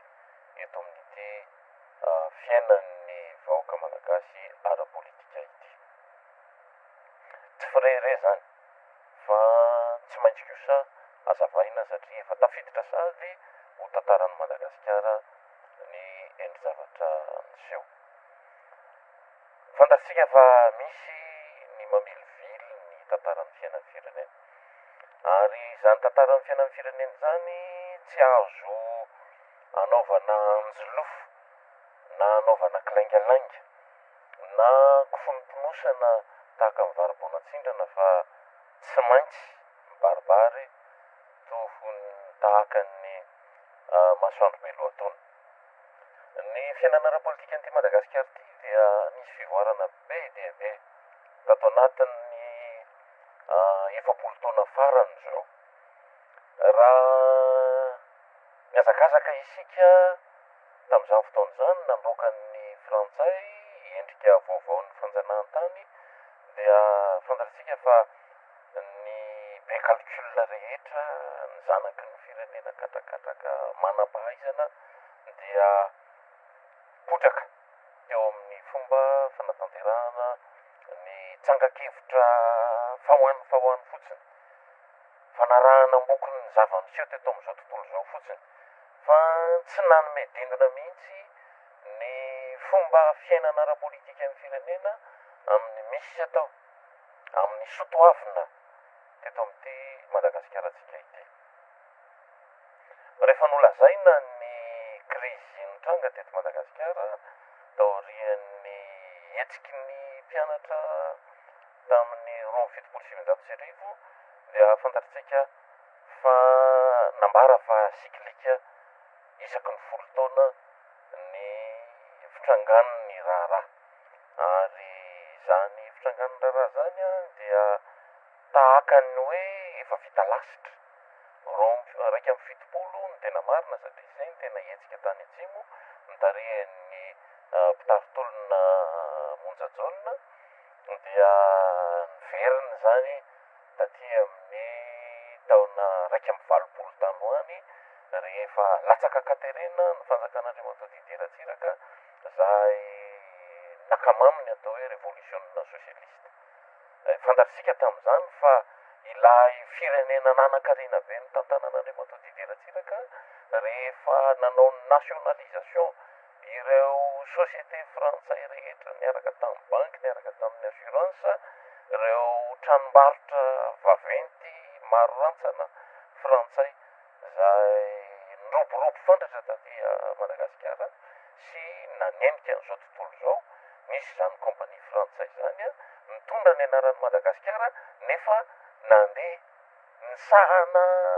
ny fandrarana ara-barotra nanerana an'izao tontolo zao misy zany ny CMM zany ho atsika zay tsy mahafantatra compagnie marseillaise de Madagasikara ho atsika zanaka teorina zay tsy mahafantatra an'izany ary natao ny nationalisation andreo de nanana vola be dehibe mihitsy ny fanjakan'Andriamatoa Idirajiraka tamin'izany fotoana zany nahafahana nanao ny fampandrosoana ny Madagasikara ary tena nietsaketraka mihitsy tamin'izany fotoana zany hoe tena éléphant blanc nihitsy éléphant blanc ry nanomboka tany amin'ny Zema Zerena Famama ny ilankely io secretny ontoly be dehibe hatramin'ny ole ao Antsirabe io zany a zay nanodina ny varim-bazaha amin'izao fotoana zao a de fantatsika fa atao anatin'izany volan'ny nationalisation nataony fanjakana mitarian'Andriamatoa Idirajiraka zany a ny raharaha tamin'izany fotoana zany de avy hatrany de nalohan'ny sinoa nitrosan'ny Madagasikara rehefa vita ny fanavozana ny fiara-miasa teo amin'ny frantsay sy Madagasikara dia ny sinoa fanjakana sinoa République populaire de Chine zany a no nandohany zany trosan'ny Madagasikara zany de afaka zany a ny fanjakan'Andriamatoa Idirajiraka manoloana ny tambesatra aratrosa manoloana ny fifanarahana ara-bola teto amin'izao tontolo zao nefa de fantatritsika fa fito taona monja taorian'izay a de efa nandadilady ny verina tany amin'ny FMI sy ny Banque mondiale ny fanjakan'Andriamatoa Idirajiraka ary voatery nisaraka tamin'ilay premier ministre tena tian'ny président Idirajiraka sy Ramatoa Selindra mihitsy izy tamin'izany fotoana zany zay manasoaso faran'izay manasoaso mihitsy tamin'izany fotoana zany dia niverina tao anatin'ilay atao hoe fiarahamientana iraisam-pirenena ara-bola tamin'ny FMI tsika ny taona 2025 crise tsy roa amantany mbola tsy nitranga zany crise zany teto Madagasikara na tamin'ny fandalovany zany hoe crise lehibe teto ambonin'ny tany voalohany zany tamin'ny 1929 de mbola tsy niaina nohotry zany ny vahoaka malagasy teto Madagasikara fa tena efa saika nitafy tsy fotsy tsika tamin'izany fotoana zany de niditra moramora tao anatin'ny atao hoe ajustement structurel 2025 io ny crise lehibe indrindra ary io taona 2020 io zany no nitranganiny atao hoe filatsahan'ny olona ivelan'ny mandatehezana voalohany teo anivony zany hoe fifidianana voalohan'ny repoblika dia ny mpitaritolona monjajonina zany de zay zao tamin'izany fotoana zany no nanao ny ezaka rehetra mba ahafahana mbola tanora tena heritreriny zay tamin'izany ny amin'ny anoanana ny zoky ray aman-dreny monjajonina ary tany soavinandrina ny tasy any de fantaritsika fa 2,valopolo isan-jato ny vato azo ny monjajonina tany amin'io faritry soavinandrina io tamin'izany fotoana zany tamin'izany de efa nitsiry tao anaty lony amin'ny hoe inona marina moa ny atao hoe sotoavina eto Madagasikara rehefa takiny ahoana ny fitrangan'ny atao hoe tranga politika eto Madagasikara de makaiza sy makaiza ny lalam-bato teto Madagasikara efa nandalina an'izany tsika tena efa anthropologie tena lalina be no fanaovana tamin'izany fotoana zany zay zany cycle voalohany 71 82 nirotsaky monjajonina ary tamin'izany fotoana zany ny antoko fanoherana de efa samy nitambatra fa mbola nitambatra ratsy satria dia samy niady lohany teo amin'ny fomba fanoherana ny amiral Idirajiraka hoe ahoana marina ny tena fandeha ny KDRSM tamin'izany fotoana zany de mbola niafy ihany ary mbola niafy tao ny pasteur Richard Andriamanjato tamin'ny fomba nanekena ny fanapahan-kevitry ny congrès ny antoko KFM KDRSM hoe anoana ny amiral Idirajiraka mbola ho président république tamin'izany fotoana zany fa ny MFM sy ny antoko hafa de efa anseligue zany hoe fa nivondrona anohana candidat tokana nefa moa tsy tafavoaka zany tamin'izany fotoana zany a fa nikiry ny ray aman-dreny lehibe monjajaonina no hoe tsy maintsy izy no mitarika ny fanoherana ary tamin'izany fotoana zany izy de nanana ny code de popularité zany hoe tena tiany ny vahoaka teto Antananarivo andriamatoa monjajaonina tamin'izany fotoana zany ary nahazo apaham-bato betsaka izy teto Antananarivo ary tamin'izany nanaovana an'io kajikajy politika io hoe ahoana ny fomba namaritana ny isan'ny solombavam-bahoaka teto Antananarivo renivohitra nanomboka tany io kajikajy politika mikasika ny fametrahana ny isan'ny solombavam-bahoaka teto Antananarivo renivohitra zany de fantaritsika ny tantara fa nanomboka kinonany ny mandatezana miaro ny tolom-bevotana ary zany mandatezana miaro ny tolom-bevotana zany de main de fer ny tantanan'andriamatoa Didier Ratsirakazy satria samy nahazo toerana tao amin'ny CSR avokoa ny antoko rehetra ary ny MFM azy tamin'izany mba ahafahana manao politika de nihiditra tao anatiny ny atao hoe mandatezana miaro ny tolom-bevotana ary ny mpitarotolona manandafy rakotondrina no nomena ny sehetry ny industrie tao anatin'izany CSR zany ary anisany nandray anjara betsaka tamin'ny fampiroboroboana ny industrie teto Madagasikara ny MFM tsorony zany ary anisany nahavita voalohany an'izany atao hoe surproduction ny filière coton teto Madagasikara de rehefa nandeha moa zany ny atao hoe firoboroboan'ny filière coton zay anisany nanana qualité tsara indrindra ny asy malagasy tamin'izany fotoana zany de natsangana ny asima fa saingy zao nandroso ilay izy de niazakazaka ndray miprocopse zany hoe ny coopérative ny mpitondra fanjakana zay sady nanao asa fandrarahana amin'ny ankapobeny dia niditra tao anatin'le fandrarahana ny fambolena coton de niotsaka indray ny coton malagasy tamin'izany fotoana zany dia fantatsika ny tantara fa ny 7 dia nifaninana tamin'andriamatoa Didier Ratsiraka ny mpanao politika angezalahy rehetra teto Madagasikara ary teo voatratra ilay fomba fiarahamentana niteraka ny crise cyclique folo taona manaraka dia ny 1,7 de fantatsika ny tantara rehetra ty aoriana fa ny 1,7 ny tenako zao efa mpiasa ny radio national ary tamin'izany fotoana zany de nijoro mihitsy ny tenako ny amin'ny hoe tsy maintsy atao ny ananan'ny firenena feo satria tsy mety zany firenena tsy manana feo zany hoe mona ka andeha grevy ny radio national vitany renjato tanora vao eritreriny tamin'izany ny tanan'ny radio national tsy grevy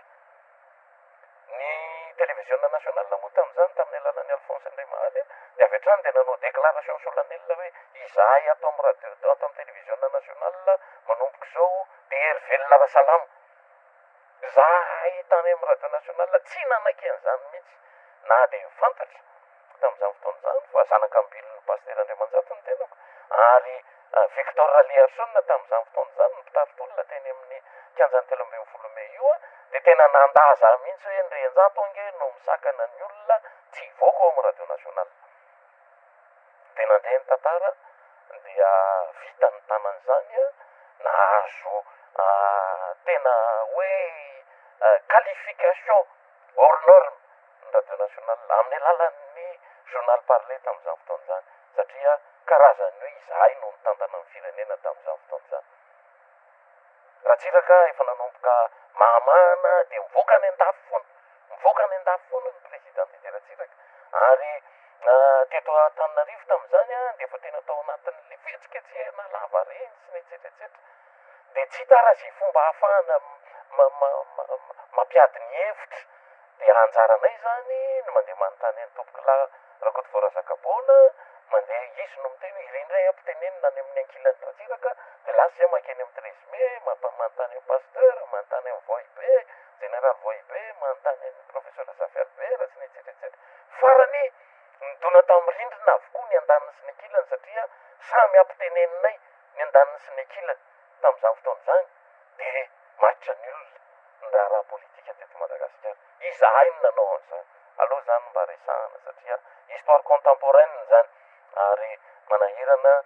ny mifanesoeso eto amin'ity fiainan'ny fireneny ity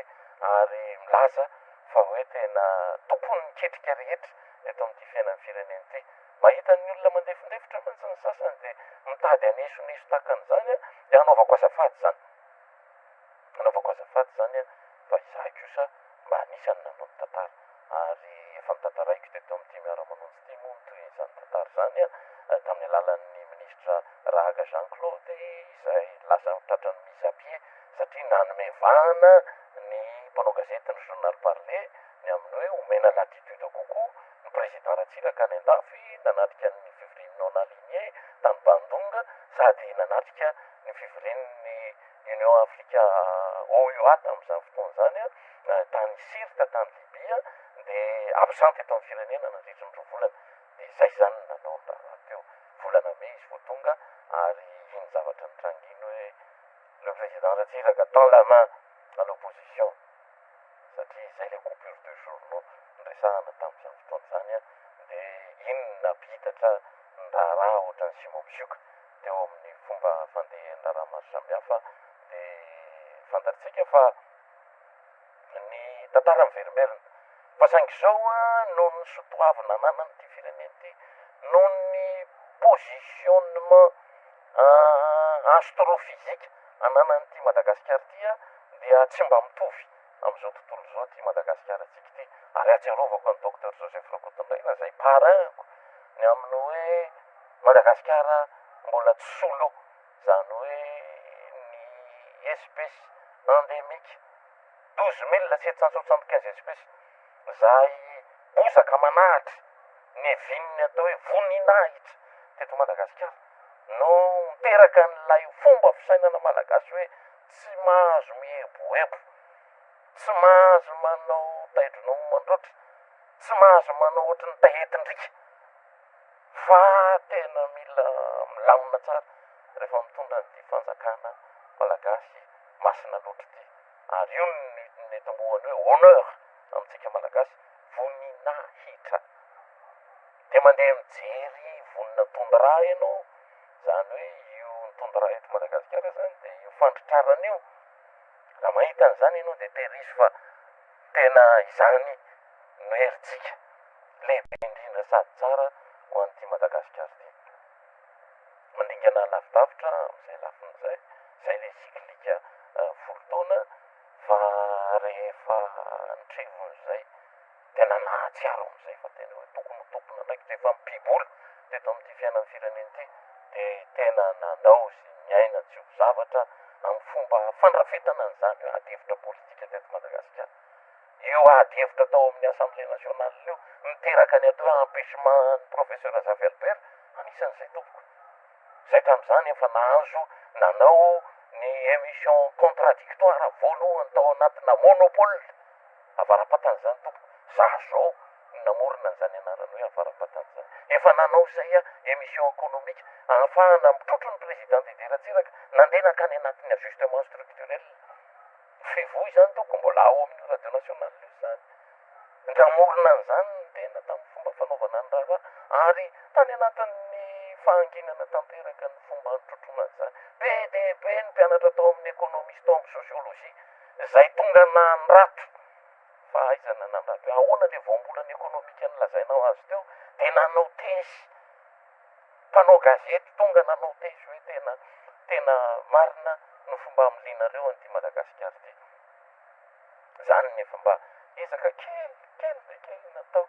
ary nahafahana miteny hoe mba nisy fametrahana fanjakana dimy ary nisy ny fanalana fanjakana dimy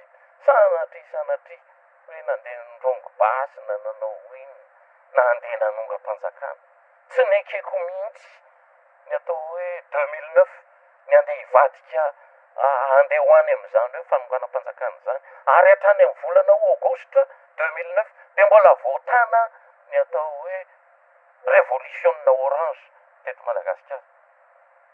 anisan'ny nanotrina an'io président républicain Rajoelina io a tamin'izany izy président tetezamita ary nanamafisana an'izany fomba fijery ray manontolo zany satria ilay siklika tamin'izany a de efa nanomboka nieny noho ilay fomba fisainana tsy mifanaraka intsony a misy atao amin'ny fahamasinany ty Madagasikara ty 91 de 95 de nandeha 2001 mbola nandray anjara tamin'izany tao amin'ny président Marc Ravalomanana candidat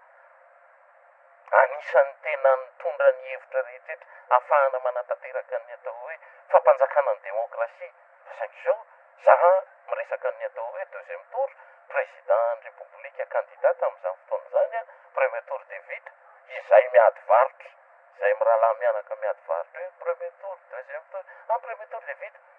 ny fomba fiarovako an'ny président Marc Ravalomanana tamin'izany amin'ny setrasetra ny olona tena milasa fa mahay an'ity asa serasera ty tao amin'io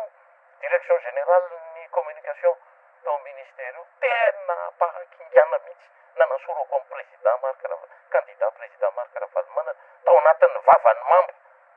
hoe tena hotely moka fotsiny tamin'izany fotoana zany niezaka no positif niezaka no positif tsika eo amin'ny fomba fanaovana ny raha an'ity fiainan'ny fireneny ty tsy nanana animosité tamin'izy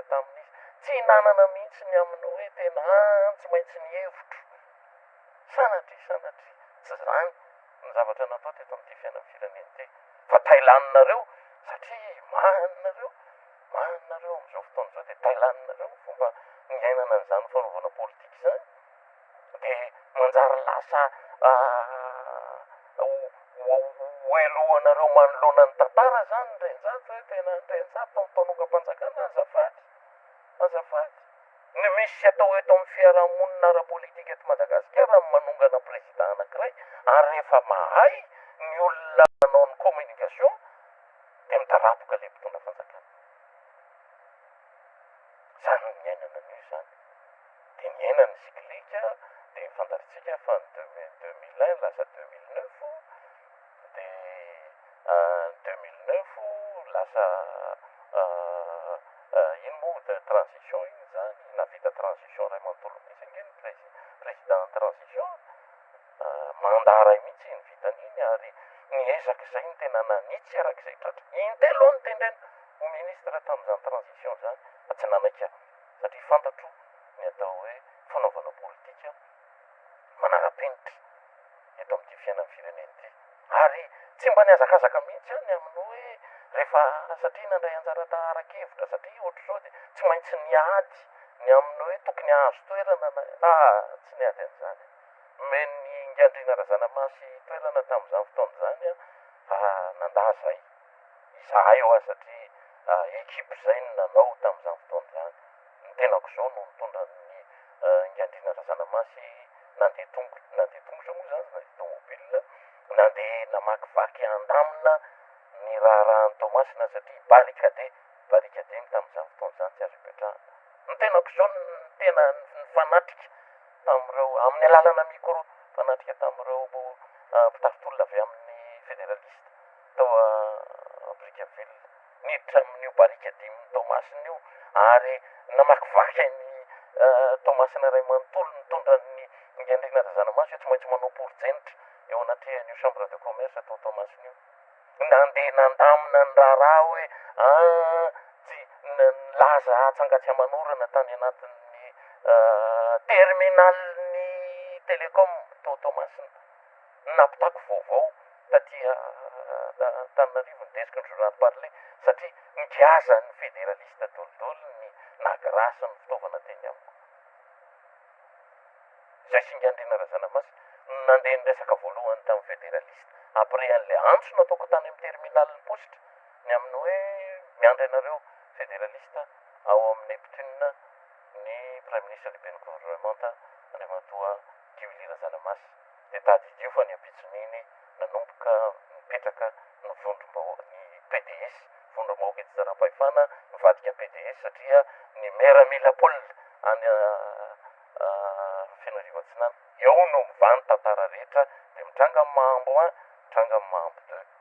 tantara zany tompoko ary ilaina nyfantatry reto zanaka mapary reto zanaka mapary reto mantsy manao kopisoroka any amin'ny hoe am'izao ihany no atao hoe fitondram-panjakana amin'ny avenimara andry nirina rajoelona no atao hoe fanaovana politika eto Madagasikara. Fanaovana politika tompoko mila lalinina lavitra noho zany resahako zany azy zay ianao vao mahatondra ny fanjakana io fa raha tsy zany ianao de lasa manao hoe amboliko temps de tuliartsika tompoko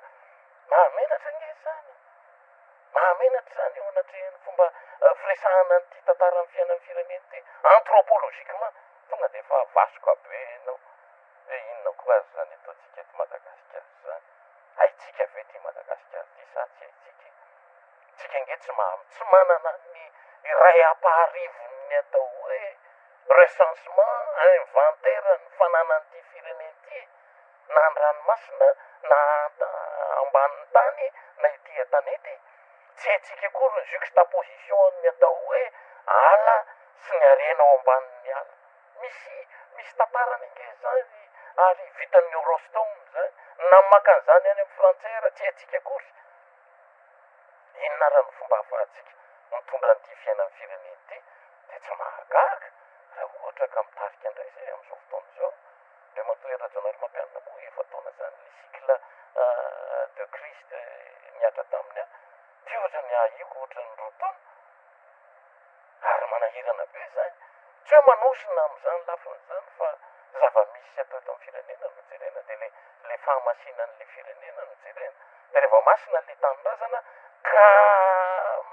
manao vinany am'izay ianao de sahirana be eo anatrehany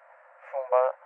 fitrotrona ny vahoaka malagasy raha ohatra ka hoe ny atao eto Madagasikara ovana mihitsy zany ny ritsateny rehetra de ny hoe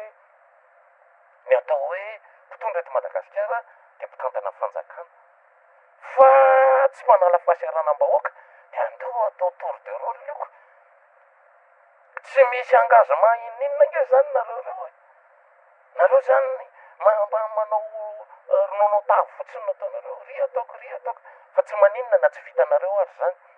tsy maninona raha ohatra nareo ka tsy mizara zavatra ho an'ny olona fa anao eny amin'ny somandrakizay zao zay amin'ny sabotsy de lasinareo fa anao ronono atavy ndray de andeha hizarazara fanampiana manjary misy ndray zany zao le tsakitsinjo de misy ndray zany le tsinjo vatsitsinjo io ndray ianao andrebrebe nareo amin'ny vahoaka mahantra hoe anao saupoudrage amina fanampianampina kely amin'ny asabotsy ho avy zao satria ho eny amin'ny somandrakizay zany ny olona hevitra no entin'ny olona andeha hanao tatitra andeha hanao démonstration de force hoe lazainareo fa kelikely 6% zay de hanao démonstration de force zay arahana iny teninareo eny amin'ny somandrakizay 70 hectares kely io zany mba tokony ho fianonareo eny tompoko andeha amenao ny 70 hectares io zay ary zany no atao hoe défi politique noble fa raha ohatra zany ka eo indray nareo mangovitromana sady mansalika fanafanjakana am'izao fotoana zao de mihevitra izy fa hoe tena anatananarivo ihany io ndikan'izay ny firaisana eny eto Antananarivo ihany tokony eno an'io tatitra io fa ny olona ivelany firaisana Antananarivo de tokony tsy mahazo mieno an'io rehetra fa ina fotsiny ilana an'io constitution raha salan'izany ny fahafahan'ny olona mivezivezy ny fahafahan'ny olona manaraka firainkevitra anankiray fahafahan'ny olona meno marina fahafahan'ny olona manao analyse zay zavatra tokony ho atao rehetra de mampime be moa ny zavatra atao hoe verimberina eto le tenin'ny ministry ny serasera am'izao fotoana zao le tamy 2014 de rehefa averina iny de hoe mila toizana tsara le anina de mila fanazavana iny l'explication de l'explication ny anaran'izany madame la ministre raha analyse zany ny anarany iny de analyse de l'analyse inona koa ny dikan'izany zavatra hafahafa be nge zany tena tsy azonareo no atao hoe fanaovana politika ary tsy azonareo ny atao hoe manao gouvernance tena tsy azonareo mihitsy izy satria ny atao hoe manao politika de manana honnêteté intellectuelle manana ny atao hoe déontologie ary manana ny atao hoe etika. Zany hoe tsy manao ririndasa tsy tsarona ianao madame la ministre, fa mba tokony nahafantatra ianao, nanao introspection, mijery ny tany anatiny tany ianao, tany anatinao, tany apotsy miloka, dia miresaka rehefa avy eo hoe sao dia mba diso azy zany resahako zany, fa ohatrany efa contrairan'izany zao zavatra resahako zao, ny zavatra nyteneniko, dia tadidiny ry delona kely la isika, dia avoakana eto isanandro ahafahanao amin'izy mangofotra le fanjakana maheno an'izy hoe retsy tena ohatrany fahatosoana be vava ty zavatra atao tia manoloana ny hoe membre ny gouvernement no miteny an'izany a, dia manao ririndasa tsy tsarona. Zay no atao hoe tsy mahay manao politika raha ohatra fantarana. Tsy mila explication zany a, l'explication de l'explication n'a rien à voir amin'izany resaka tantara amin'ny fiainan'ny firenena. Fa mijanona tantara zany madame la ministre, tena tantara amin'ny fiainan'ny firenena zany, dia samy mitsaritsika menakavy a ny apitso rafaka apitso hoe inona marina moa zany a ity raha ty ny atao hoe membre en gouvernement mantsy a, dia fantatsika fa ao tsy misy an'izany atao hoe majorité zany eo,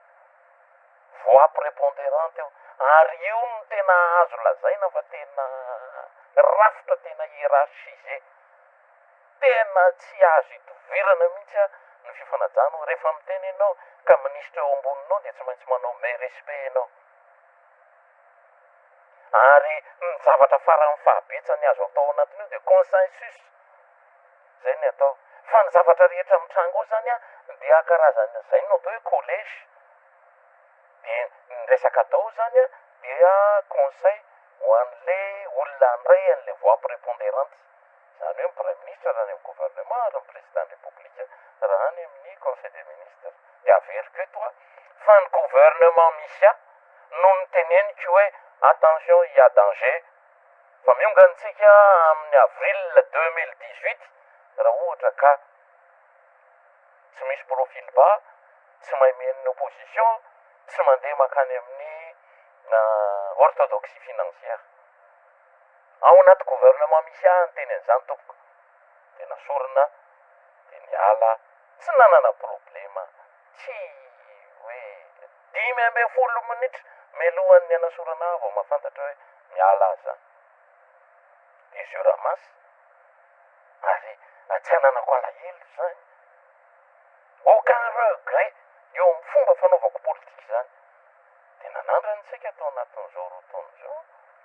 nanandrana namondrona ny hery, nametraka ao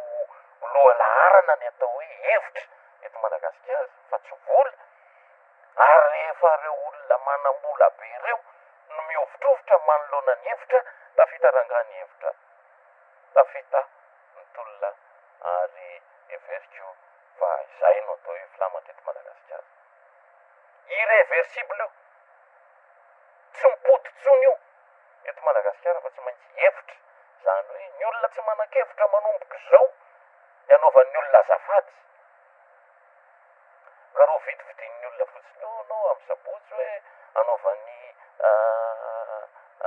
antsipazantaolana sy potibary masaka sy ny etsetratsetra, dia andeha hiroboka makany a anao ny anao. Fa ny olona hijoro eo amin'ny fomba fanatanterahana politika eto Madagasikara dia hirositsika amin'izay lafin-javatra rehetrarehetra zay a. Zay ny kely fantatro indray ny amin'ny androany, dia mametraka ny manam-pionavana presaka saotra tompoko. Dia faly miarahaba antsika vahoaka malagasy izay manaraka ny fandarana Miara Manonja amin'ity maraina ity. Ankehitriny kosa dia Alaratsimba-Zafy Tsombavambahoaka voafidy tato amin'ny district n'Antananarivo Atsimondrano no mitafa aminao. Miarahaba antsika rehetra tompoko, na ny eto toerana ny any na ny any ampita ny ranomasina.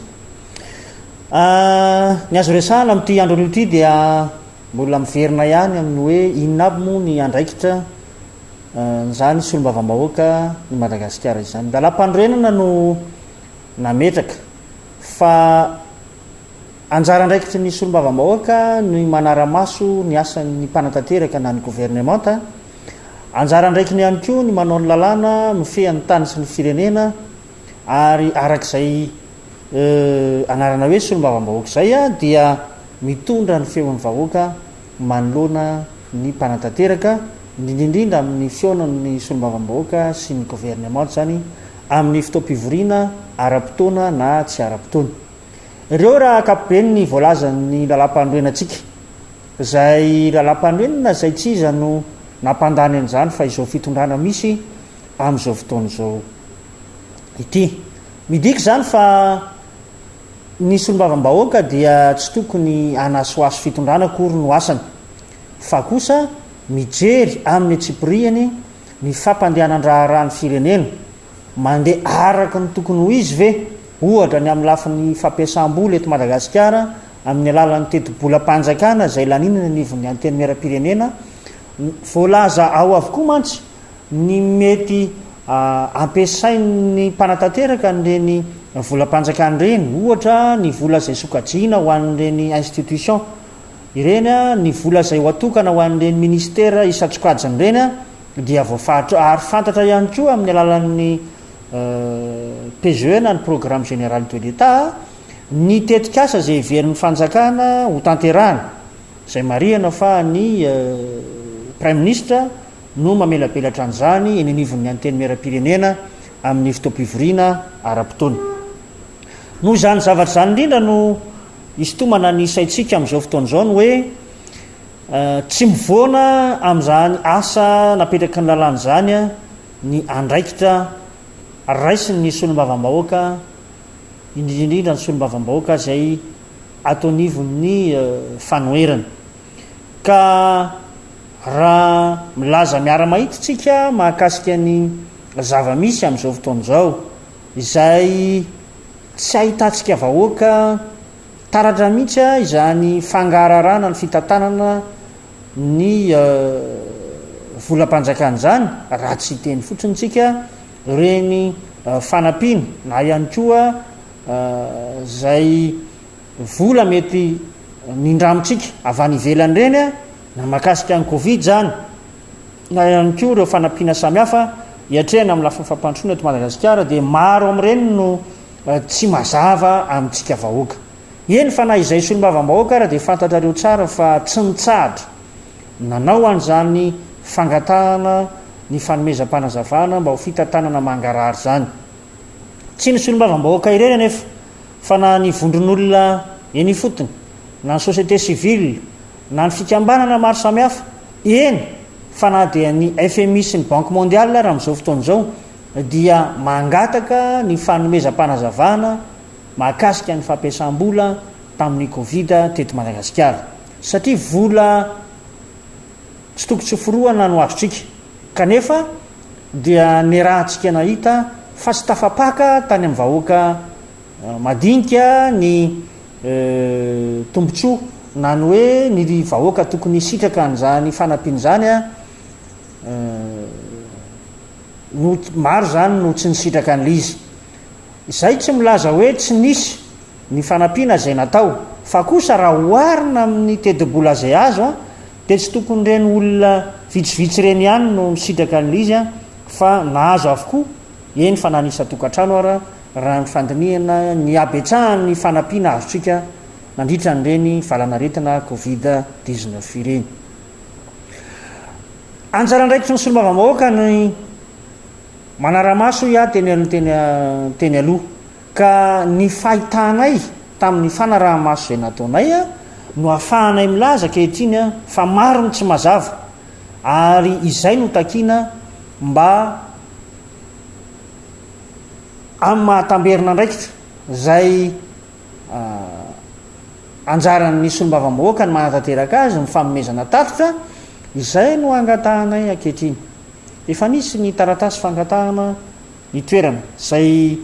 anaovana ny tatitra eto amin'ny Antananarivo renivohitra. Raha tadiditsika tsara dia efa nisy fangatahana teo aloha nataon'ireo solombavambahoaka enina voafidy teto Antananarivo renivohitra na ny arrondissement enina zany saika natao tetsy amin'ny faritra Ambojatovo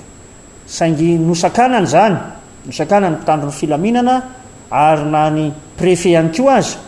dia nanambara ny tsy fanomezana lalana amin'ny fanatanterahana an'izay. Taorianan'ny izay tsy fanomezana lalan'izay nefany a dia nanambara retany rendanitra iteo anivon'ny préfectura fa ny toerana somandrakizay a no omena ny fanoerana na ireo solombavambahoaka enina zay voafidy teto Antananarivo renivohitra anaovana tatitra koa ampahafantarina amintsika zany fa efa tamin'ny herinandro lasa teo a no napetraka indray ny fangatahana ara-dalàna eny anivon'ny préfecture Antananarivo a mba hanomezana antsika an'izay toerana eny ny somandrakizay izay a satria zareo ihany no nanolotra atsika an'io toeran'io a tamin'ny herinandro mahery lasa izay koa angamba ataoko fa tsitsinitsika no manaraka ny lalàna ary manaja an'izay dingana tokony atao amin'ny fahazahoana lalan'izay ka efa nirosony zay a ary eto ampiandrasantsika mazany naty zany anefa dia mila fiomanana zany amintsika vahoaka malagasy indrindra eto Antananarivo sy ny manodidina mila fiomanana satria andro anankiray lehibe zay tsy anam-paharoa io fionam-be ataotsika amin'ny asabotsy ho avy zao io a dia ny faheniny volana marsa izany koa aokotsika hifanentana any a amaly ny fanasana zay ataony solombavambahoaka lany teto Antananarivo a anotrina azy ireo isika ary ametraka an'izany asiny fanomezana tatitra ataon'ireo solombavambahoaka ireo zany satria anjara ndraiky ny voalazany lalàna indrindra ny lalam-pandroenana no tanterahan'izy ireo ka mba ho tanitandalàny Madagasikara dia manao an'izay adidy sy andraikitra zay a ireo solombavambahoaka tadio tsara fa ny solombavambahoaka tsy manatanteraka ny andraiky ny voalazana lalàna dia azo atao hoe tsy miasa araka ny tokony ho izy izy eto ihany koa zany no anentanantsika satria ireo faritra manodidina distrika manodidina Antananarivo renivohitra tona Tsimorano sy ny Avaradrano sy ny sisa dia hiary fanotrona amin'ireo solombavambahoaka lany teto Antananarivo renivohitra ireo a satria dia izany distrika manodidina zany a dia atao anatin'ny faritany Antananarivo ary fomba naseho hoendiky ny fihavanana sy ny firaisan-kina hatramin'izay ny solombavambahoaka rehetra izay atao anatin'ny fanoerana zay voafidy tamin'ny alalan'ny atokotiky Madagasikara zany a dia mifanometanana ary tsy mifanary a araky ny fomba fitentsika malagasy ny hoe atsaha tsy mifanary a atanàna tsy mifandao ary rano sy vary ireo solombavambahoaka ireo a koa dia tsy misaraka zany a fa mifanotrona hatrany amin'ireo zavatra tanterahana eto amin'ny tany sy ny firenena iraritsika mba tsy hisy ny sakatsakana avy amin'ny fitandrona ny filaminana satria tsy hanao herisetritsika ary tsy hanao zavatra mifanohatra amin'ny lalàna isika fa hanao tatitra mpilaminana ny tanjona amin'io vanim-potoana io mila asehontsika eran'izao tontolo zao ihany kosa nefa ny firaisan-kinantsika malagasy amin'ny fanomezantsika lanja sy asina izany fialana amin'ny antsoina hoe teritery isan-karazany zany zany hoe tokony ampiaritsika ny hoe tany demokratika Madagasikara ka afaka maneho hevitra ny tsirairay indrindrindrindra ny solombavambahoaka zay mahalala tsara ny ato vilanin'ny fitantanan-draharaha eto anivon'ny tany sy ny firenena ka raha mahita izy fanamariana momba an'izay dia adidiny sy andraikiny zany ka tsy tokony mihitsy a isy a ny sanatry ny vavaladiany lela sakatsakana eo zany a no anentanana atsika mba hotony ary anentanana atsika ihany koa hivonina hiatrika mpilaminana an'izany ny angatahana amintsika vahoaka dia ny mba hametraka ny toetsaitsika ao anatin'izay endrika filaminan'izay mba tsy hisy sanatry ny vava ao amintsika indray no anana toetsaina sanatria anankirotana na eny an-dalana zany na any amin'ny toerana eny amin'ny somandrakizay a zay anatanterahana nyhetsika. Eto ihany koa dia mafisiko ny teny zay nataoko maly mahakasika indrindra ny hoe tsy misy ny fiara iraisany fa samy manao a izay atongavana any amin'ny somandrakizay a itsika rehetra. Irariana moa dia mba izotra mpilaminana fifamovozana ny amin'ny lafiny fitaterana toy ny taxi be zany ka afahantsika rehetra ho tonga somatsara any amin'izany toerana zany. Toy ny fanao ihany koa dia ilayntsika ny mivatsy sakafo maivana mba afahantsika milamina tsara mba tsy hivezivezy ny fanahy mandritra n'izany fianona ny tatitra entin'ireo sy mivava-bahoaka ireo. Tompoko lahy sy tompoko vavy mana-tenanao ary zahay amin'ny asabotsy ho avy zao a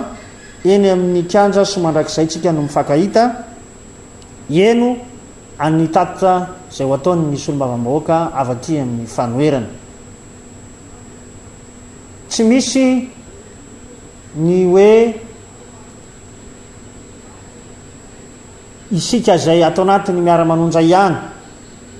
no asaina fa ny vahoaka rehetra zay mahatsapa fa tsy mandeha araka ny tokony ho izy any fitantanandraharaha eto anivon'ny firenena amin'izao fotoana izao. Manana fomba fijery ety anivon'ny fanoerana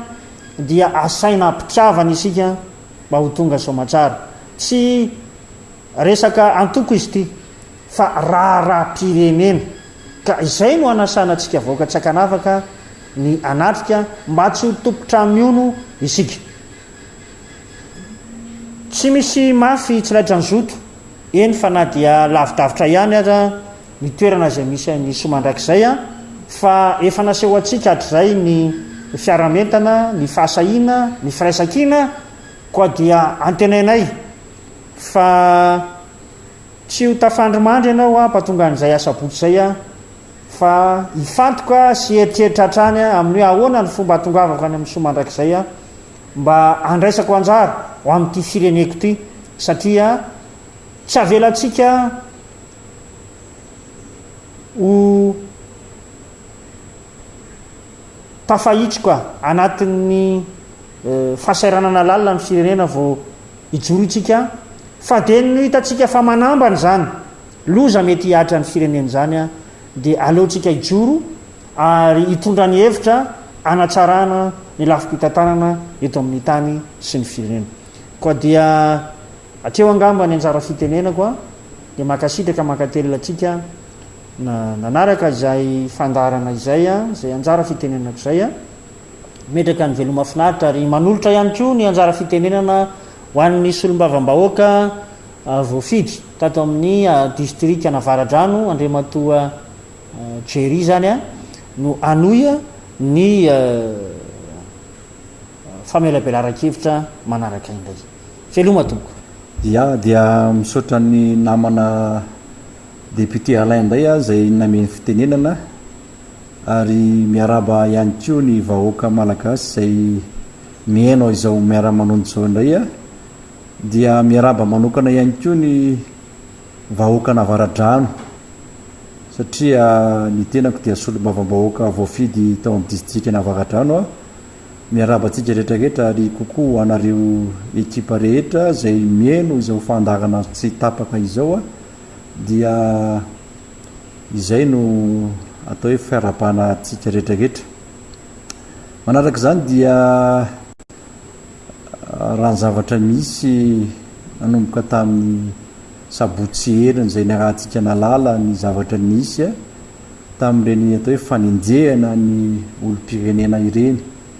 Eo ihany koa ny atao hoe fanagadrana ireny vahoaka tsy manatsiny ireny a zay olona atao hoe tsy nanonin'inona ary atao hoe tsy nisy zavatra tokony ny ampanganana azy fiorina ny fanadiadiana natao tany amin'ny gendarmerie ary a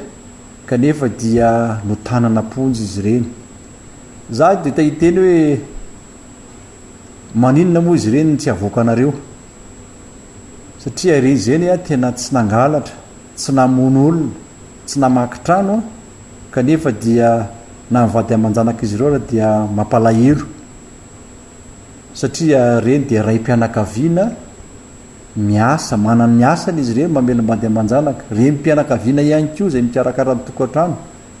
ka zay de teteny mihitsy azay tompony anaikitra nyvatana hoe avoay reny olona ireny fa tsy manatsiny izy ireny ary tsy miendrika reny olona reny kory nogadraina satria tsy nanana heloka zay entina hiampangana azy akory ianareo zay napiditra an'izy ireny amponja manaraka zany dia raha ny zavatra seho tamin'ny sabotsy ihany koa dia nisy natao hoe fangatahana anao hetsika teny amin'ny Ambojatovo nataon'ny RMDM ary rehefa tsy nahazo atao hoe fanomezan-dalana na ny autorisation izy ireo dia efa nanambara ny atao hoe mpitondra teny fa tsy ianao zay hetsika izay ry zareo ny mialoha ny asabotsy iny kanefa dia nampimenomenina ny vahoaka Antananarivo nampimenomenina ny vahoaka rehetrarehetra ny atao hoe fisindro mpitandrom-pilaminana marobe zay tsy namela reo vahoaka ireo ny fanegasera loatra tsy navelan'ireny mpivarotra reny na mivarotra teny amin'ny toerana misy azy ary na ireny mpivarotra reny na reny olona rehetrarehetra zay serasera reny dia menomenina avokoa hoe fa inona zavatra mitranga inona zavatra misy nefa izahay dia tsy avela mivarotra izahay dia tsy avela vezivezy amin'ny lalana zay tiakony ivezivezenay ka tenaitra ny sainy rehetrarehetra ihany hoe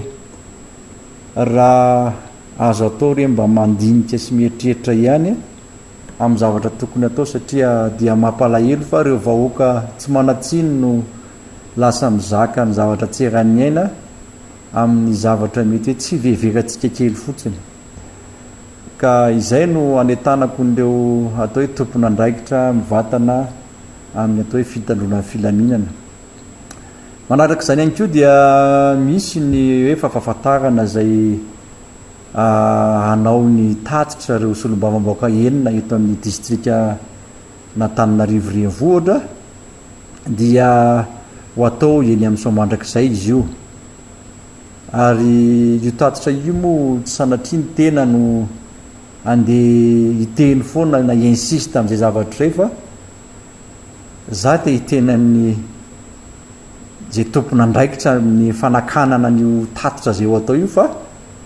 ireo député reo dia nofidim-bahoaka ireo député reo dia tena zo ary tena hoe napetraky ny lalàna mihitsy zay fanaovana tatitra zay na inona lazain'ny olona hoe vao vita ny fivoriana dia tokony atao ny tatitra tokony tsy isy fotoana tompoko anaovana zay tatitra zay nandritra zay fangatahana natao zay ary tsy voararany lalàna mihitsy ny hoe am'izao ihany nareo ny afaka manao tatitra na am'izao ihany nareo ny afaka manao tatitra fa hoe ao arinany fivoriana ara-potoana na tsy ara-potoana dia tokony anao zay tatitra zay ny solombavambahoaka mbola tsy vita le tatitra dia menomenona atao hoe solombavambahoaka namana sasany ao arina an'izao ao arina an'izao za te hiteny amintsika solombavambahoaka namany izahay tsy sanatria akafahavalo anareo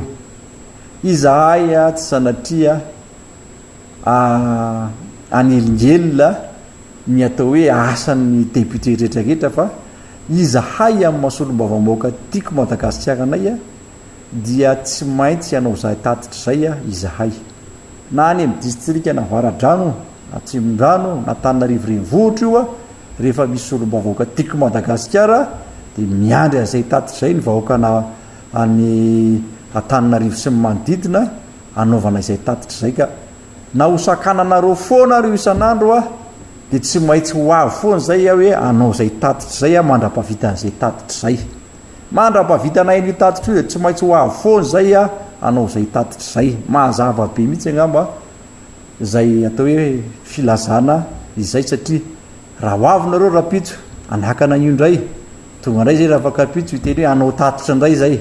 hosakananareo indray zay dia tsy maintsy zay foana no ataonay tsy maintsy mavita tatitra amin'ny vahoaka zay fidy anay izahay ho an'ny vahoaka malagasy rehetrarehetra mihitsy ary no anaovana zay tatitra zay satria araky nefa namboarako foana hoe raha eto Antananarivo ary de be dehibe reo vahoaka avy any amin'ny faritra mangetahita zay tatitra zay satria tsy maheno an'izany izy any amin'ny distrika maheno misy anazy a dia aty amin'ny distrika n'Antananarivo renivohitra izy mety afaka eno an'izay a dia efa ny tanana ny retraretra sady zay hoe tongava satria tsy tatitry ny tiako Madagasikara io, tsy tatitry ny bloc-politika ny tiako Madagasikara io, fa tena tatitra ho an'ny vahoaka malagasy ray amanontolo ka manetana ny vahoaka n'Antananarivo sy manodidina ny tenako a ohatra zay ihany koa ny vahoaka Navaradrano zay ao amin'ny distrika misy an'ny tenako a mba ho tonga hanotrona io tatitra io a zay ho atao amin'ny asabotsy a eny amin'ny somandrakizay satria somandrakizay moa nefa hoe nomen'ny zareo préfet de police ho an'ny député ho anaovana zay tatitra zay ka de manetana atsika zany a ho eny amin'ny somandrakizay a amin'ny asabotsy a tiana no mampafantatra fa tatitra le ho atao eny tsy hisy fanakorontanana eny, tsy hisy hidina an-dalambe eny, tsy hisy ho fanonganam-panjakana eny sanatriavana fa efa navoizina foana hoe rehefa ny vahoaka malagasy a eny tatitra vahoaka malagasy zay atao hoe ny solombavam-bahoaka tiako Madagasikara anao zay tatitra zay a dia vahoaka endry ny vahoaka ho avy eny, ny vahoaka zay ho atsony eny, ny vahoaka rehetrarehetra zay enao zay tatitra zay a de vahoaka tena endry satria hitanareo raha ny zavatra niseho na tamin'ny sabotsy lasa iny ary a dia reo vahoaka reo ny tsy nanakorotany ary tsy namaky trano fa ny mpitandro filaminana raha no nanendrika an'izy ireo eraky ny tanàna eraky ny elakela-trano nanao raha matahora sanatriavana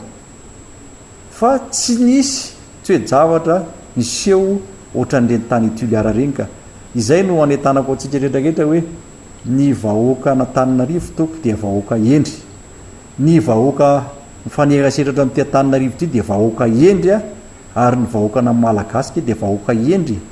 fa itsika mpitondra ihany na itsika mpanakorotana ihany a no mahatonga ny vahoaka mitrotra, mahatonga ny vahoaka maditra kanefa dia tokony eritreretra ianareo zay mpitondra zay fanakorotanana zay na mitareo zay mpitondra atao hoe fanelingelenana hoe mba tsy hatateraka izany atao hoe tatitra ho atao amin'ny solombavam-bahoaka izany ka dia izay no fandraisam-pitenenana nataoko tamin'ity an'ity a ka dia omeko ny namana manaraka indray ny fitenenana ka dia misaotra indrindra tompoko dia mbola manatitra ny fiarabanantsika rehetra ihany a amin'izao maraina ny talata izao misaotra ny zokobe Ndrenjato tamin'ny fanehoanany hevitra teo ary mbola isaorantsika misaotra ny rehetra ihany koa amin'ny fandraisana anjara sy ny faneho-kevitra amin'ity andro anio ity ny anjara indray anjara andraikitra androany anjara fitenenako dia mikasika ny voalohany indrindra mikasika ny teny na hoe qualification zay resahana foana tamin'ity fitondram-panjakana ity mikasika atsika zay maneho hevitra ny anatin'ny réseaux sociaux anatin'ny tambajotra serasera na amin'ny haino aman-jery indrindrandrindra fa amin'ity fandarana Miara Manonja ity tsisy tsy henontsika ny qualification na ino moa zany fanambanina mihitsy moa zany no azo ilazana anazy na hoe sous-estime ny fomba ny sous-estimena atsika rehetra zay naneho hevitra zay rehetra naneho hevitra ka nanohitra nyty fitondrana ity dia nahazo teny mahery nahazo fanambanina nahazo teny fanambanina tamin'ireo mpitondra fanjakanareo tadiditsika tsara tamin'ny voalohany fa nisy teny nataony italien serasera ny présidence tamin'ireny volana vitsivitsy zay vitsivitsy lasa zay ny teny atsika hoe olona vitsikely olona 6% fotsiny ange reo anaty Facebook reo 6% olona imbécile rehefa itsika ny hevitra ary ny kritika nitondra kritika ny fitondram-panjakana tamin'ireny fotoana reny tsy mbola tsy ela kory zany zavatra zany nandeha samy matsiaro dolo tsika ary nisy moa ary tamintsika mihitsy tamin'ny itsika zay nanao an'izany naneo an'izany hevitra zany a dia nampitondra mihitsy ny compte Facebook amin'ny anarana hoe 6% imbécile. Teo ihany koa ny sasany izay name teny hoe nareo dia activiste de salon, zany hoe tsy manao hevitra iny ivelany salon any anaty trano fa eny ambony latabatra eny zany rehetrarehetra zany a tadidio tsara fa tsarotsika rehetra foana amin'ny andro anankiray. Le andro anankiray resantsika io dia fotoana amondronantsika rehetra ny hery ary ampisehoantsika le anaovantsika démonstration de force ho an'ity fitondram-panjakana ity. Tsy voaela kory fa tamin'ny farany herinandro iny dia mbola ny teny ihany koa ny iseg, ary tena iny moa zany dia tendena mbola hoe mbola tsisy nanao ohatra zany mihitsy a ny traité ny olona hoe hodondrina ny gasy manam-pahaizana zay mieritreritra hitondra fanjakana hodondrina. Zany hoe nahitantsika karazana teny be deaibe sy ompa raisitsika ompa matsy reny zavatra ny volaza reny hoe 6% imbécile le activiste de salon ye olona tena dondriny sinsisa.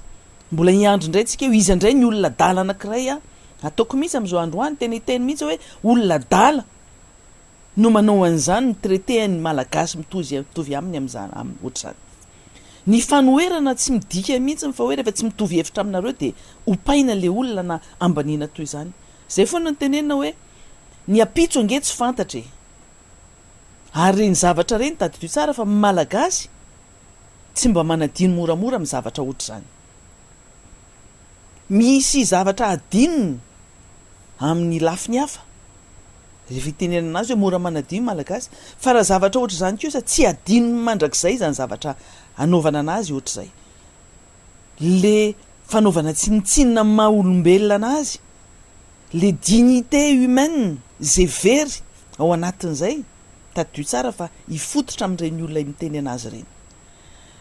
Tao anatin'izay faneho-kevitro omaly no nitondrako ny resaka momba ny fomba fihetsika na fomba fitenina ny fizaozahoana ataon'ny seg. Izy moa zany dia anisan'le olona le atao hoe nanao école de guerre ao anatin'ny ny mpitandro filaminana zany dia anisan'ny olona tsongom-bolo zany olona nanao école de guerre zany nahazo tombontsoa zany manana avantage na privilège par rapport aux autres raha mihoatra ny sasany zay tsy nanao an'izany école de guerre zany. Fa ny anazy le école de guerre natao ny hafa kely ny fomba nampiarany azy, le fahaizana azony tamin'ny école de guerre zany dia hafa mihitsy ny hafa kely ny fomba naneony an'izay fahaizana fandrato-pahaizana tsy mba ohatran'le sasany nanao école de guerre zay nametraka ny toerany amin'ny tena sahaza azy sy inona moa zany tena fomba fiteny an'izay hoe mendrika.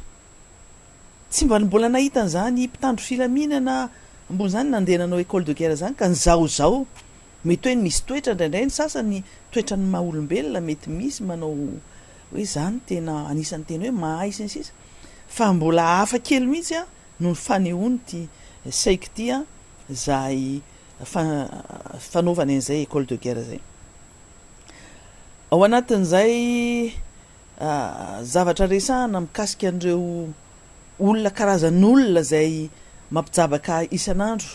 ny fitondram-panjakana ary misy moa teny fitenin'ny frantsay hoe on a un président que l'on mérite, manana an'le hoe tsika le olona le tsika vahoaka zay manana an'le filoham-pirenena amin'izao fotoana zao. Io filoham-pirenena io na iza ny fidy anazy dia filoham-pirenena ny malagasy manontolo io. Tsy misy fanavahana mihitsy ary tsy tokony hanavaka mihitsy n'izy hoe ireto olona rehefa any amin'ny faritra ireto a dia ny fidy ahy reto a dia kolokoloiko sy iangarako.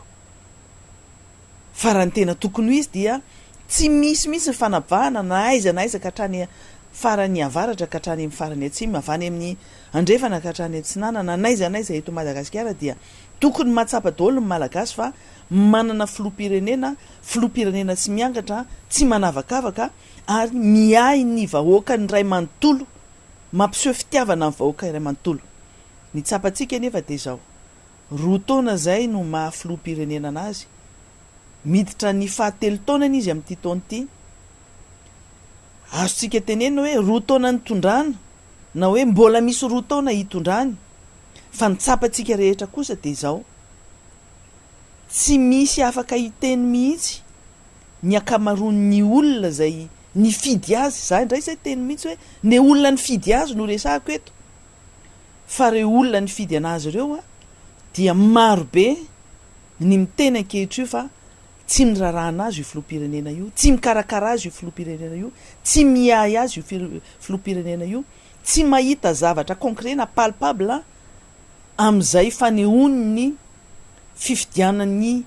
reo olona reo anazy tamin'ny fotoana fifidianana. Ny zavatra tsapa dia mitovy daholo ny malagasy rehetra amin'ny fahasahiranana iainana isan'andro. Mitovy daholo ny zavatra tsapa n'le vahoaka malagasy rehetra. Ny tiana tenenina zany eo anatin'izay dia hoe le olona nifidy anazy ary dia matsapa amin'izao fotoana zao fa hoe tena tsy le filoham-pirenena nandrasanay sy nifidianay sy nampanantena zavatra marobe taminay ty filoham-pirenena amin'izao fotoana zao ty, fa dia filoham-pirenena nanao fitaovana anay tamin'ny fotoan'androny, nanaovana propagandy, nanaovana ny fampelezan-kevitra. Tsisy tsy nampanantena any teto amin'ity firenena ty, tsisy tsy zavatra no tenenina eo ataoko zao, anao an'izao tsika, fa le izy moa zany de vava fotsiny ary nijanona teo amin'ny, matetika nijanona teo amin'ny promesse na fampanantenana. Ny fampanantenana teo aloha tsisy tanterahana, de efa mampanantena indray izy zavatra hafa indray.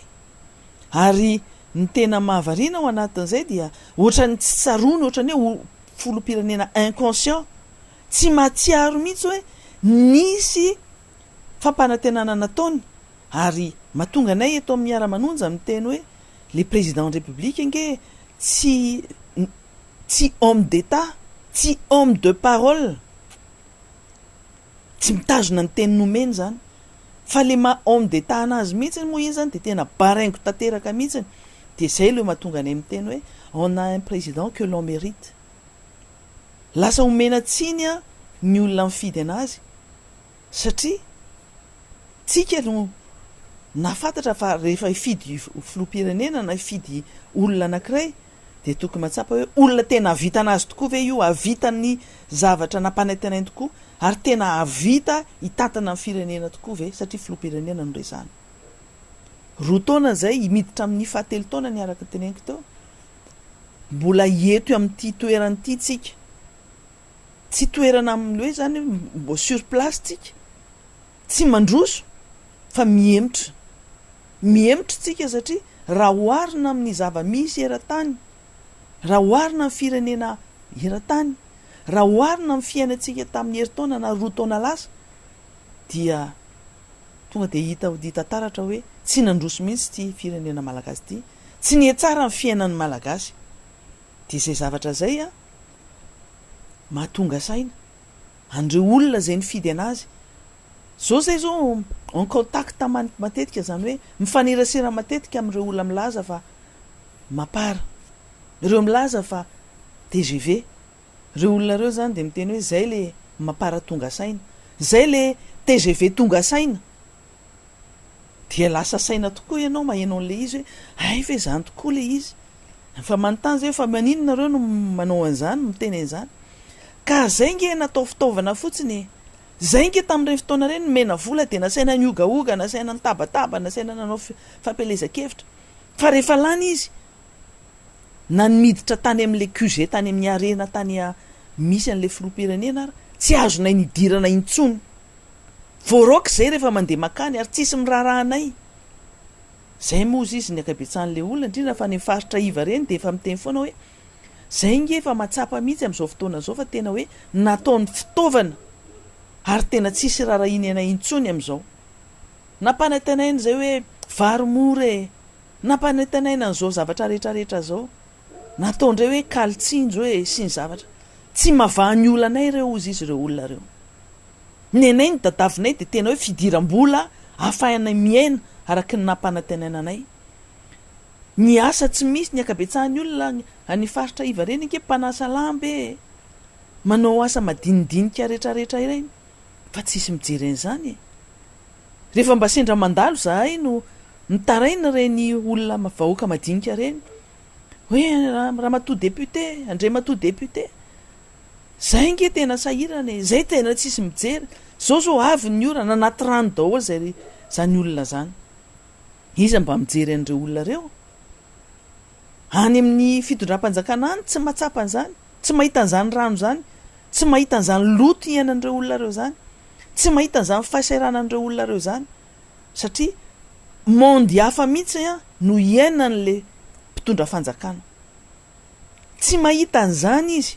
fa izy mialo anaty trano tsara tare mitaingina tobila tsara tare mandeha amin'ny lalana tsara tare tsy misy rano tsy misy lavaka de mamonjy toeram-piasana de mamonjy toeram-panaovana lanonana mamonjy restaurant mifanasa manao golf mifanasa manao fety foana isaky ny occasion rehetrarehetra fa manomboka ny lakamisy de zoma sabotsy fety foana manao weekend any amin'ny toerana mahafinaritra anazy any amin'ny hoteliny zany rehetrarehetra zany de ahitana hoe fitondram-panjakana manao tsinitsinina n'le vahoaka malagasy sarababem-bahoaka sarababem-bahoaka zay miaina ao anatin'ny fahitrana fahantrana tanteraka omalitsika zao ho an'izay nahita ny vaovao zay vaovao era-tany France 24 LCI ny rehetrarehetra vaovao amin'ny avany ivelany any anatin'ny tambajotra serasera ihany koa ahitantsika fa nisy resaka momba ny président frantsay teo aloha Sarkozy nisy fitsarana natao omaly mikasika an'io filoham-pirenena io ny filoham-pirenena ny Andriamatoa Sarkozy dia tadiditsika daholo ary zay no zavatra masaka tonga de hoe ao lasa ao anaty ao an-tsaina raha vao nahita an'le sary nitaren'iny olona iny isaky ny mahita an'iny tsika indrindrandrindra fa ho an'ny olona rehetra zay marary narary tamin'ireny fanonganam-panjakana tamin'ny 2009 reny mifamatotra amin'ny tantara Madagasikara iny président frantsay taloha iny satria iny Sarkozy iny no nanosika sy nanohana ny filohan'ny filoham-pirenena amin'izao fotoana zao nanongam-panjakana ary mahatonga n'ity firenena malagasy ity amin'izao toerana misy atsika zao ao anatin'ny fahantrana tanteraka iny fanonganam-panjakana iny no nitondra ny firenena malagasy Madagasikara ny totonga nanidina de nidina de nidina ary podika tanteraka tsisy tsy niaiky tsika na ny mpanohana ny fitondrana fanjakana amin'izao fotoana ary tsy niaiky fa efa mba niainga zany Madagasikara zany tamin'ny fotoana talohan'ny 2009 zany malhonnêteté intellectuelle no mitenin'ny fanohitra amin'izany tena mauvaise foi ny fitenenana ny mifanohitra amin'izany efa mba nanomboka niarina ny arikaren'ny firenena malagasy efa mba hita taratra hoe zao ny lalana izorana ahafahana mampandrosa Madagasikara tsy maninona nisy tsy fitiavanareo amin'ny flora valomanana be de be ny olona ny teny amin'izao fotoana zao hoe tamin'ireny fotoana reny zay tsy natsapan'izay satria neverina efa mba hanao zavatra le filohan'ny tetezamita tamin'ireny fotoana reny roboka tao anatin'ny fanenjehana ny flora valomanana hoe resaka monopole sy ny sisa reny moa zany hanaovantsika resaka hafa mihitsiny rehefa fotoana mamety anazy fa ny aho kosa ny tiako tenena de ao anatin'le hoe en toute objectivité de samy miaiky daholy fa raha ny flora valomanana navelana mitany mandany ka hatramin'ny 2012 de efa mba tafavoaka ary efa mba nazava ny lalakombantsika ampandrosany ty firenena Madagasikara ty fa indrisy anefa fa nisan'le filoham-pirenena frantsay io Sarkozy io zay nanampy ny mpanonga-panjakana ny tarihan'ny filohan'ny firenena amin'izao fotoana zao Andriamatoa Andry Rajoelina dia nesorina teo amin'ny fitondrana flora valomanana dia nataony tetezamintatra ny fitondrana ny firenena 5 taona be zao tetezamita foana fa ny filoha Sarkozy tamin'izany efa be debe no zavatra noresana satria nampitondra ny mavesatra ary nampitondra faisana ny firenena afrikana ohatrany hoe Côte d'Ivoire, Libye, Mali, Madagasikara, maromaro ny firenena zay nahita faisana tamin'ny influence Sarkozy iny. Fa ho an'ny Madagasikara manokana aloha dia izy no fositry ny fanonganam-panjakana teto Madagasikara, nanampy ny filohan'ny filoha-pirenena amin'izao fotoana zao, nanampy any Andriamatoa Andry Rajoelina tamin'ireny fotoana reny. Aoka tsy ho adinitsika izany zavatra nitranga zany. Ozy iza hoe mauvaise foi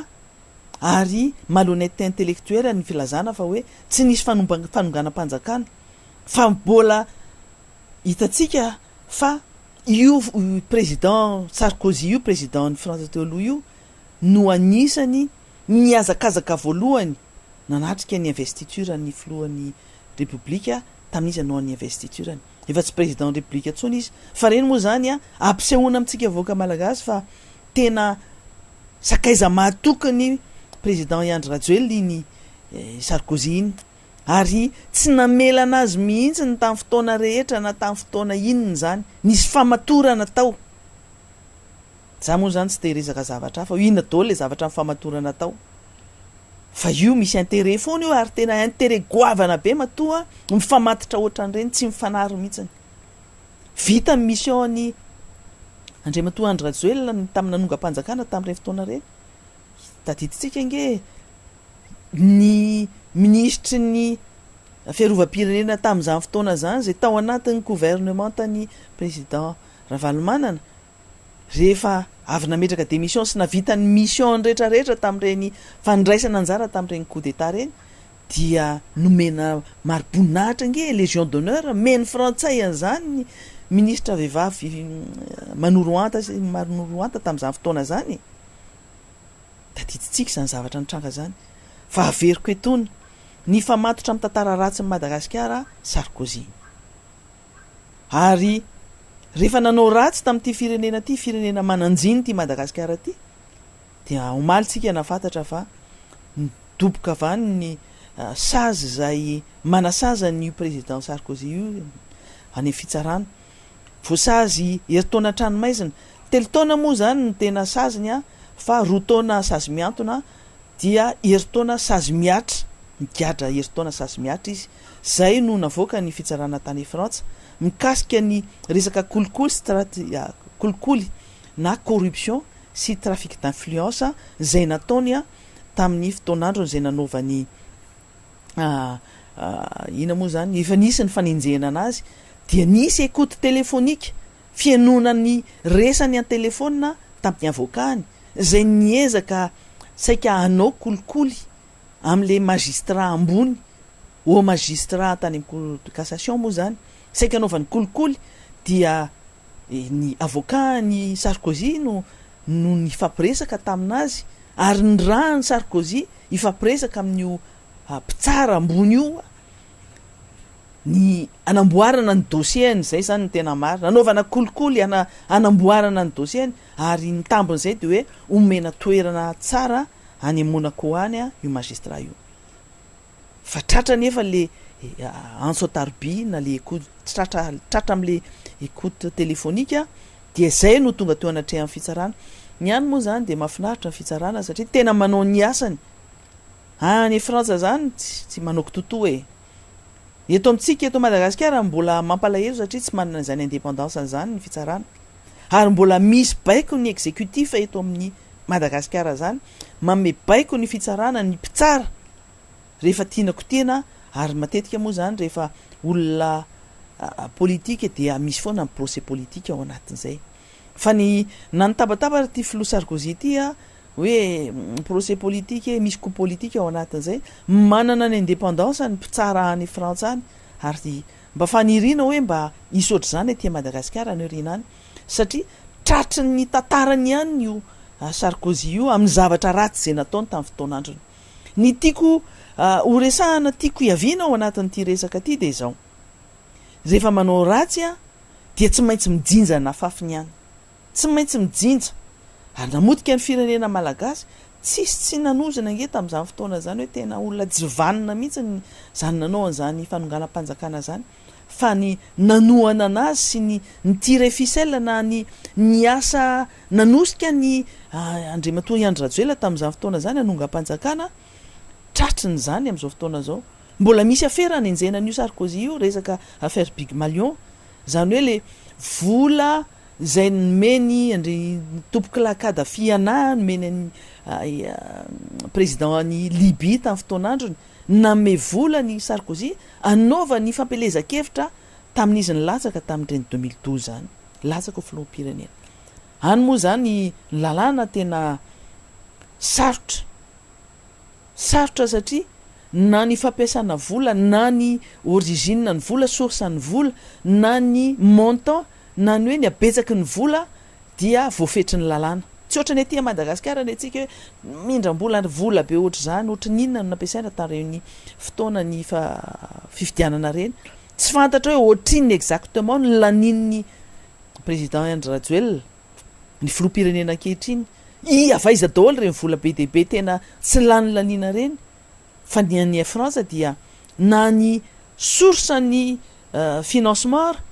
dia raha vao fantatra fa tsy ara-dalàna dia zao tratry ny fitsarana zao mbola andeha amin'ny fitsarana raha 17 mars zao io affaire ny Big Malion io resaka ina moa zany soupçon na financement illégal tamin'ny fanaovana propagande fanaovana campagne électorale tamin'ny fifidianana filoham-pirenena fa le na condamné anazy omaly zany de resaka corruption sy trafic d'influence ny zavatra tiana patsahivina manaraka ao anatin'izay de zao misy teny frantsay miteny hoe dis-moi qui tu hantes et je te dirai qui tu es amin'ny teny tsotsotra le izy amin'ny dika teny malalaka le izy de hoe ateneno ao iza ny olona ierahanao itakosonanao dia ho teneniko anao izy ianao fa mbola marina le fiteny hoe qui se ressemble s'assemble zay mitovitovy de miaraka zay ny zavatra misy ka le olona ny rahan'le filoham-pirenena amin'izao fotoana zao io migadra io ny afera maloto ny mivoaka daholo mitsikafona daholo dia mitenyntsika eto hoe be de be ny zavatra tsy mety ary ny afera maloto amin'ity fitondrana ity ary zay tena mbola manitrikitrika hatramintsika miteny zao fa ny filoham-pirenena de tafiditra ao anaty zavatra maro ao anatin'ny afera maro miaraka amin'ireo akamany manodidina anazy rehetrarehetra reo hany ka tsy mieritreritra zany tompontsom-pirenena zany tsy mieritreritra zany fahasairana ny vahoaka zany tsy mieritreritra zany vahoaka mahantra zany satria roboka loatra ao anatin'ny fitadiavana tompontsoa manokana hatramin'ny financement avy any ivelany dia tsy hitany alehany anaovana anazy tsy misy mangarahara tsisy transparence voaingana vo tamin'ny herintaona ange iny resaka 600 millions de dollars fanampiana ho an'ny ady atao amin'ny coronavirus covid-19 reny tsy misy mangarahara hatramin'izao fatarantsika hoe zao no tena nampiasaina ny vola 600 millions de dollars io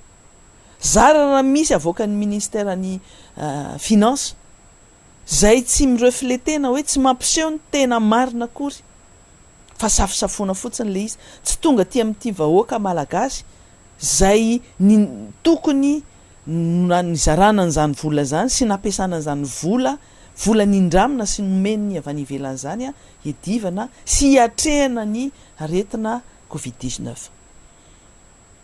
ka veriko eto ny teniko ia hoe Sarkozy olona président ratsy namodika an'izany firenena malagasy zany raha izao tsika nandeha tsara tamin'izany hoe tapitra amin'ny mandahany filoham-pirenena tamin'izany fotoan'andro zany vita ny mandahany président Marc Ravalomanana 2012 tsy ohatr' zao ty Madagasikara ty ngamba antsika efa mba niady mba farafaratsiny hoe mba nitovitovy an'izany Rwanda zany mba nitovitovy an'izany Ethiopie zany mba efa nazava ny lalakombana zao tsika ty aiza maizina de maizina ary tsy mety tafavoaka ny tunnel tsika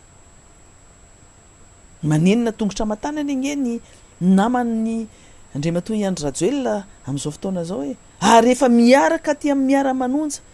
io moa zany le hoe reny olona rehetrarehetra reny de vavolombelon'ny tantara daholo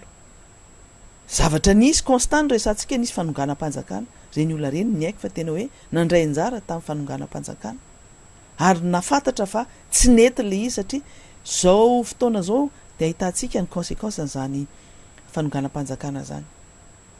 Misy fomba fiteny hoe noho ny fanonganam-panjakana iny no mahatonga an'izao firenena malagasy zao toerana zao. Fa ny tena loza indrindra dia namotika ny toe-tsaina sy toe-panahany malagasy ny fanonganam-panjakana 2009 iny. Ny mentalité tsika malagasy dia niova tanteraka ary potika tanteraka noho izany fanonganam-panjakana zany. Iny fotoana nanaovana ny teteza mita 5 taona iny namotika ny sotoavina malagasy, namotika ny ekonomia malagasy, namotika ny firenena manontolo sy ny avenir sy ny hoaviny manontolo. Asa firitaona teoriantsika vao afaka anarina an'izany. Ao anatin'ny 50 taona angamba ny farafahaingana izay vao tavaverina zany zavatra ny lohan'ny 2009 zany. Hosahirantsika malagasy, tena hosahirana fa misy tompona andraikitra zany. Tompona andraikitra amin'izany voalohany indrindra dia ny filoham-pirenena amin'izao fotoana zao niraitsy kombakomba tamin'ny Andriamatoa Sarkozy. Izy moa zany Sarkozy dia nijinjana fafiny izy satria tsy misangisangy ny fitsaranany aminy. Mbola misy fitsarana izay atao raha 17 mars tsika tsy hiteny hoe tsara ho azy zany, fa kosa tsika rehetra dia mahafantatra hoe mananjina ty Madagasikara ty. Mananjina satria zay olona nanao ratsy teto amin'ity firenena ty dia ratsy fiafara daholo.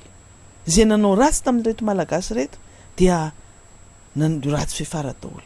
Ka na inona zavatra mitranga zany amin'izao fotoana zao dia hoe nisy ny France Afrique, nisy ny mpitondra sy namotika an'izany Madagasikara zany, mbola mitoy zany ary mbola tiana atao zany hatramintsika miteny zao. Mbola tantara hafa moa mbola afaka anaovantsika émission hafa mihitsy zay resaka France Afrique zay.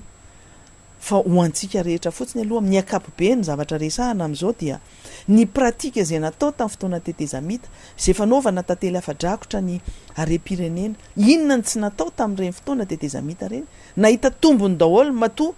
niosina sy nanosika ny fanonganam-panjakana ny filoham-pirenena sy olona niraitsy kombakomba tamin'izany fotoana andro zany.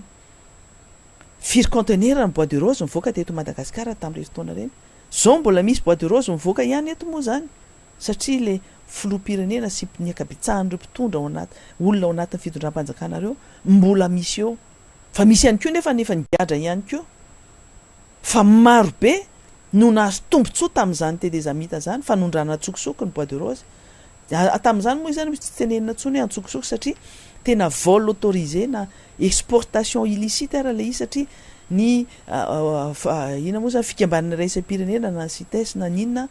nanohitra an'izany fanondrana na bois de rose zany. Fa io bois de rose io 4 000 conteneurs, 29 000 conteneurs na 30 000 akory no mivoaka teto Madagasikara. Raha izany no naverina nisy rapatriement de devise ka navela giokan'izany vidin'izany bois de rose zany Madagasikara sy ny vahoaka tato aminy, tsy ohatr'izao tsika rehetra. Fa io zany dia samy nanao an'izay tiany natao. Akoatra ny fanondranana zavatra rehetra izay azo naondrana dia mizaka ny tsenaniaina le firenena, le malagasy kely. Dia izany zavatra zany mbola tohizina amin'izao. Ohatrany hoe break kely fotsiny na niato kely fotsiny le izy nandritra ny 5 taona na nisiny ny filoha Rajaonarimampianina. Satria le pratika natao tamin'ny teteza mita dia mitohy amin'izao fotoana zao dia mbola mitohy ny tantely afa-drakotra ny harem-pirenena. Dia izay no mahatonga antsika rehetra eto manonja foana satria midénoncer ny zavatra tsy misy. Inona moa ny zavatra nitranga ke vao nanomboka ity fandaharana ity dia resaka affaire Goldgate ange ny zavatra nresantsika voalohany teto. Dia izany zavatra zany mbola mitohy dia rehefa mitenitsika dia lazaina fa manakorotana ny saim-bahoaka te hanonga-panjakany mandaingy sinsisa. Fa tsy vita fotsiny ny ohatr'izao tamin'ny fotoana teteza mita. Inona ny zavatra tsy nitranga akoatra ny trafika amin'ny bois de rose nresahako teo, ny volamena tena tsy hita nono volamena naondrana tsokosoko teto amin'ity firenena ity. Fa ny fivarotana tany, fivarotana ny fananany fanjakana ary ny fampidirana vola teto moa tadiditsika ny affaire Visco tany Soalala nisy 300 millions de dollars ange tao hoe. Fa mba nisitraka an'izany ve le faritra tany? Samy ninana ny tandrifiny azy daholo ny mpitondra tamin'izany. fa zany volany mety noentina ho asaika ho an'ny tany soalala zany de lasa fotsiny lasa rano fotsiny dia mbola misy ny fivarotana ny tany maro be ato misy ny arena rehetrarehetra mampalahelo ny zavatra mitranga amintsika amin'ny teny zao mampalahelo satria mihevitra ny malagasy tena hoe farak'izay vendrana ary tena fitenena moa zany hoe dondriny tsika zany am'izao fotoana zao satria ny tompona rekim-panjakana mihitsy no miteny antsika hoe imbécile sy dondriny sika zany a dia hitatsika eo hoe misy farany daholo io tsy maintsy misy farany io zao fijoroantsika zao mamarana an'izany fanaovana an'izany tantely afadrakotra sy ny fitretena sy fanambanina ny maha olombelona malagasy zany tsy maintsy misy fahataperana zany zavatra rehetrarehetra zany fa miankina amintsika rehetra ihany koa raha itsika rehetra mbola miteny hoe mbola zakanay aloha hatreto ty akory atao fa dia izay eto efa manao sorona ny ainay efa misolo vaika any akalana zahay efa manao sakrifisy ho antsika rehetra ho an'ny firenena ka raha ohatra tsika mbola tsy matsapa an'izany dia inona moa ny azonay atao tsy afaka manery manao forcine na manery ny olona zay tsy tonga saina nefa zay efa mafantatra fa nareo rehetra dia fa miandro fotsiny miandro top miandro hoe inona ary no atao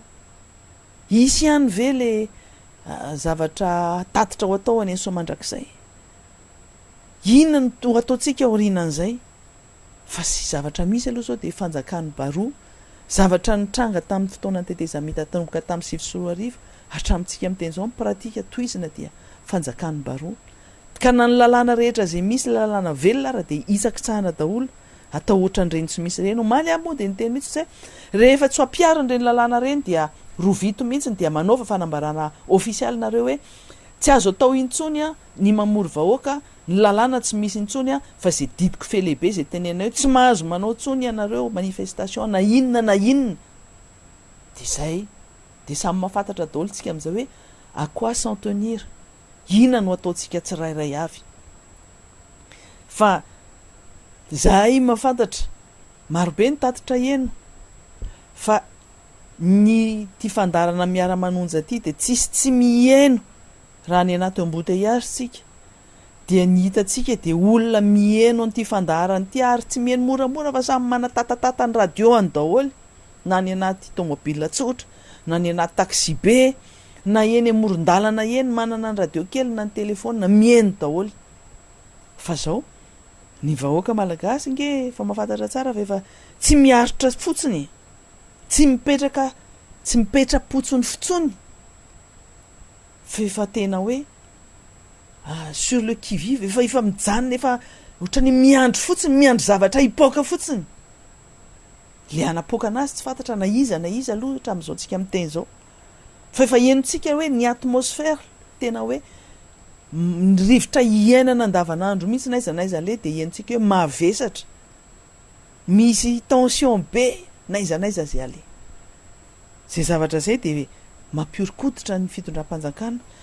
mampiazakazaka nyty fitondram-panjakana ty amono afo andeha anao an'izao zavatra rehetrarehetra zao anyka zavatra superficiel no atao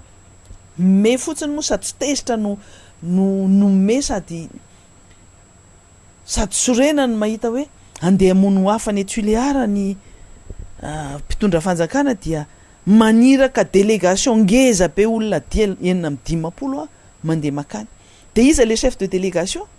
tsy le ministre ny fampianarana ambony zay misahana ny université fa le taleany seraseraria amin'ny présidence indray no lasa chef de délégation de miteny ndray ianao fa inona ihany ary ty fitondram-panjakana ty fa inona ny idiran'iny taleany serasera ny présidence iny andeha ho any nga izy ministre ny fampianarana ambony sa izy membre en conseil d'administration iny sa hoe membre en conseil d'administration ny armady dia avion ny armady ny afretena de hoentina daholo zao olona rehetrarehetra zao tsy maintsy reny olona reny ve no mava olana any fa ny vola lany amin'ireny délégation ngeza be mo hoentina mandehamise déplacer reny nge vola be ahafahana manao zavatra sy mipaye boursana mpianatra maro be zany reny olona reny ke tsy mandeha tanapolo fa misy perdien misy indemnité hoe azony reny olona délégation reny na ny fipetrahana amin'ny hôtel na ny sakafo na ny affrètement niny avion fanofana niny fiaramanidina iny na ny carburant na kérosène lan'ireny avion reny zany rehetrarehetra zany de hoe anisa mpianatra tokony ahazo bourse de anao digitalisation ny carte andraisana bourse de varina mihitsy tsy miova mihitsy tena tsy miova mihitsy tsy miova le fomba fitondrana tsy mba misy bonne volonté na de kely ara efa zavatra mamay be ohatr'izao ny situation politique tsy mba misy bonne volonté mba hoe mba miova zany resaka digitalisation zany ke efa natao foany zany nataonareo nampianatenaina foany hatramin'ny carnet pokitanika ny zavatra be de be ny lazainareo fanaovanao digitalisation io fa aiza hatramin'izao de rebrebena indreny any Tuléar any université ny manday fa hoe anaovany digitalisation de mbola asianareo loza indray fa hoe zahay mpianatra tsy présent amin'io fotoana io dia amety anahirana ihany koa asa mety tsy anjarana azo any anjarany ndraiky io tena hoe tsy miova mihitsy le pratique kina moa zavatra antenaina zany tsy zavatra zay aloha de efa miteny hoe tsy mba misy zavatra antenaina mihitsy na de kely ary de zao ny resaka mamay de resaka fanaovana tatitra any amin'ny mandrakizay vao ny teniny teto Miara Manonja fa anao tatitra any amin'ny kianjan'ny Soamandrakizay ny député Tim député Miara Manonja korotana ambony ambany ny amin'ny fitondram-panjakana korotana ambony ambany ny préfet tsy hitantsony zay raisana fa zao aza mieritreritra ianareo fa hoe petraka fotsiny ohatr koa zahay fa nenay le moindre mouvement fait geste ataonareo dia dininay tsara ary anaovanay tatitra ihany koa raha vao mikasika an'izany liberté fondamentale zany mikasika an'izany fahalalana fototra mikasika an'izany fanajana ny zon'olombelona zany mikasika an'izany fanajana ny demokrasia zany anaovanay tatitra amin'ny atsipiriany ny adalana ataonareo sy ny tsy fanajanareo an'ireo zavatra andresahanay ireo any amin'ireo communauté internationale reo ny hitanay fa olona miaino anay akoatra ny tsika rehetra zay manaraka an'ity fandarana Miara Manonja ty akoatra tsika rehetra zay miombokevitra amin'ity fandarana Miara Manonja ty izahay eto amin'ny fandarana Miara Manonja no porte parole antsika rehetra zay mahita ny zavatra tsy mety tsy manjary atao an'ity fitondram-panjakana ty amin'ny fanitsakitsahana zany demokrasia sy ny lalam-pandroenana ary ny tany-tandalana zany anaovanay tatitra io marina fa ny eto Madagasikara eto Antananarivo indrindrandrindra manara-maso antsika ny communauté internationale reo chancellerie rehetrarehetra reo ambassade rehetrarehetra reo fikambanany raisam-pirenena rehetrarehetra reo manara-maso daholo zany hoe inona ny zavatra ataon'ny fitondram-panjakana inona ny erreur lava ataonareo fa mbola ampinay tatitra ihany koa ary zay dia en contact en permanence amin'ireo vahiny zay manara-maso ny zavatra ataon'ny fitondram-panjakana eto ty ka aza mifanometsiny tsika amin'ny zavatra mitranga zay ny fantatray aloha zao de hoe ianareo préfet sy ny émonaty tamin'ny zoma teo fa tamin'ny talohany iny 20 février iny talohan'le hoe antsaika anaovana etsika teo amin'ny 13 mai iny dia nyteny ianareo hoe andana any Soamandrakizay no anao ny etsika tsy afaka nanao an'izany zay satria latsaky ny 24 heures latsaky ny 7 ora ny tenenana zany sarotra be ny andeha mindra an'izany amin'ny fotoana fohy de fohy fa tamin'ity fotoana tindray mitoraka ty zay menay fotoana lava be ianareo ahafahanareo ny préfecture sy ny émonaty maka ny disposition rehetra ny tenin'ny préfet tamin'ny fotoana iny ny teniny émonaty fa nanao réquisition ny kianjan'ny Soamandrakizay dia iny no référence nentin'ny Miara Manonja nanaovanay ny fangatahana tsy mifangatahana ny fampahafantarana ny préfet hoe anao atatitra zay eny Soamandrakizay olon-dehibe tompona ndraikitra no ny teny an'izay hoe azo anaovana tatitra eny amin'ny kianjan'ny Soamandrakizay dia zay raisinay zay iny ny référence ny tenenay tsisy mauvaise foi na kely araty aminay fa tena apatsorana lehibe no nanaovanay ny fampahafantarana ny préfet fa eny soa mandrakizay araky ny recommandation anareo a no anaovanay no tatitra io de zao ary rehefa zay ny référence nataonareo olo-dehibe na rahanay arabaky teny de no taterahanay araky ny taratasy ny menay anareo de zay décision mifanohitra am'izay zay fanapaha-kevitra mifanohitra am'izay proposition nataonareo zay a de tadidio tsara fa ho raisinay tena hoe ara-tsy toetra sy ara-tsy mpanahy mauvaise foi pu de tena hoe tena mauvaise foi tanteraka ary zay tena proof tena mitohaka am'tentany am'izay fotoana zay fa dia ny fitondram-panjakana zany no sanatry mivava no anakana sy anitsakitsaky indray ny lalam-panorenana ny lalàna ny feany zany tatitra zay ataony solombavam-bahoaka zay fa zay sanatry mivava sao hoe décision contraire zay fanapaha-kevitra mifanohitra any fanomezana nyo kianjany somandrakizay io ny tsy fanaovan'ny préfet réquisition ny kianjany somandrakizay ho ampiasain'ny député Tim Miara Manonja anaovana tatitra dia fahalemena tanteraka faiblesse tanteraka ho amin'ny fitondram-panjakana fahalemeny tondra ary fatahorana tanteraka nyty Miara Manonja ty ny député Miara Manonja député Tim matahotra tanteraka anay ianareo matahotra hoe afena n'io kianja io ny Miara Manonja matahotra fa ny olona miaraka mitovy hevitra sy miaraka amin'ny Miara Manonja ny olona rehetra Miara Manonja dia atahoranareo fa afeno andrakotra n'io terrain 70 hectares io ary raisinay fa tena hoe matahotra ny afeno zay fa matahotra anay ianareo anjaranay indray zao no miteninareo matsy toe no miteny foana hoe matahotra tsy afeno an'io hoe na collision maratsy ofeninareo hoe natao daholo zao vava rehetrarehetra zao fa ianareo indray zao no eo amin'ny toeranay zay indray no miteny anareo matahotra ianareo zay matahotra anay ianareo amin'ny afenonay an'io kianja io matahotra anay ianareo midéborde ny tanàna matahotra anay ianareo amin'ny faneho-kevitra zay hoentinay amin'io fotoana io amin'izay tatitra hoentinay amin'ny vahoaka matahotra an'le vahoaka rehetra manonjy ianareo faiblesse ny fitondram-panjakana zany matahotra tanteraka ianareo zay nge lelazainareo fa 6% fotsiny 6% imbécile ozy izy ny talen serasera ny présidence nge zay nge olona reslave zay le matahotra fifidianana raha amin'ny 2023 matahotra fifidianana de lazaina fa hanonga-panjakana raha ohatra nareo ka tena de bonne foi de aleo andeha hoe ny arareo 6% reo aleo andeha hoe nyreo reslava reo aleo andeha hoe ny le lazainareo fa matahotra fifidianana 2023 de ho hitatsika eo izy ary raha hitanareo am'izay zay fotoana zay de anjaranareo ny maka fanapa-kevitra hoe aleo zay metraka fialana manomboka zao mbola sy antionana ange iny taria fitsangajakana teny Amerika Sina iny mbola sy antionana iny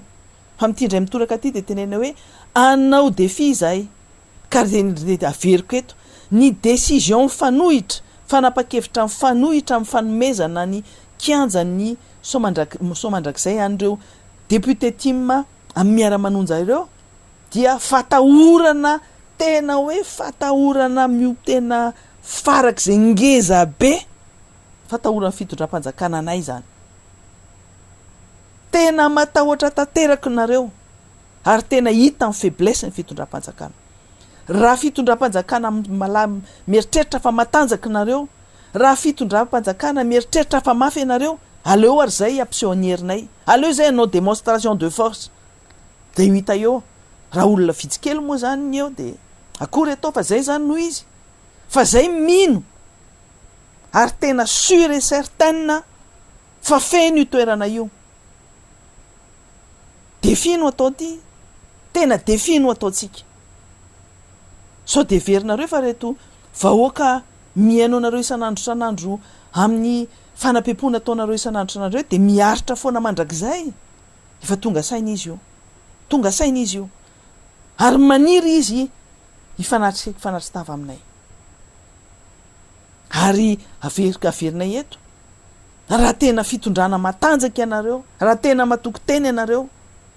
ajanony ny fampiasana ny herim-pamoretany ajanony ny fanenjehana anay any ny resaka convocation e resaka zany ny resaka fampiorona rehetrarehetra zany aleo hitan'le vahoaka ao io ara fa samy manana ny partiantsika aleo zay nao an'le démonstration de force de hitanareo am'izay izy avy eo ny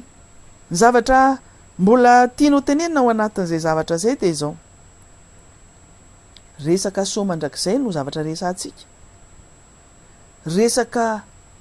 démocratie ny zavatra resantsika resaka lalàna fehizoro ny resantsika resaka constitution zany fa mba fantatry nareo mpitondra fanjakana ve fa ireo no bazy ny fitantanana nyity firenena ty ohatra ny adiny tanteraka nge zany adininareo tanteraka hoe ireo nge no hitsarany olona mamay volanareo ny bailleur de fond ireo no hitsarany vahoaka ny fidy anareo anareo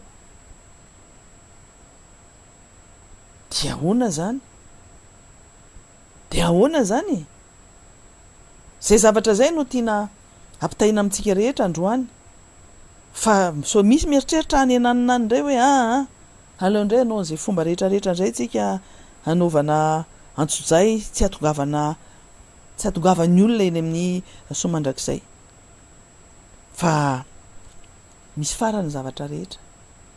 misy farany ratsy atao ary tsy hiaritra foana ohatra zao tsika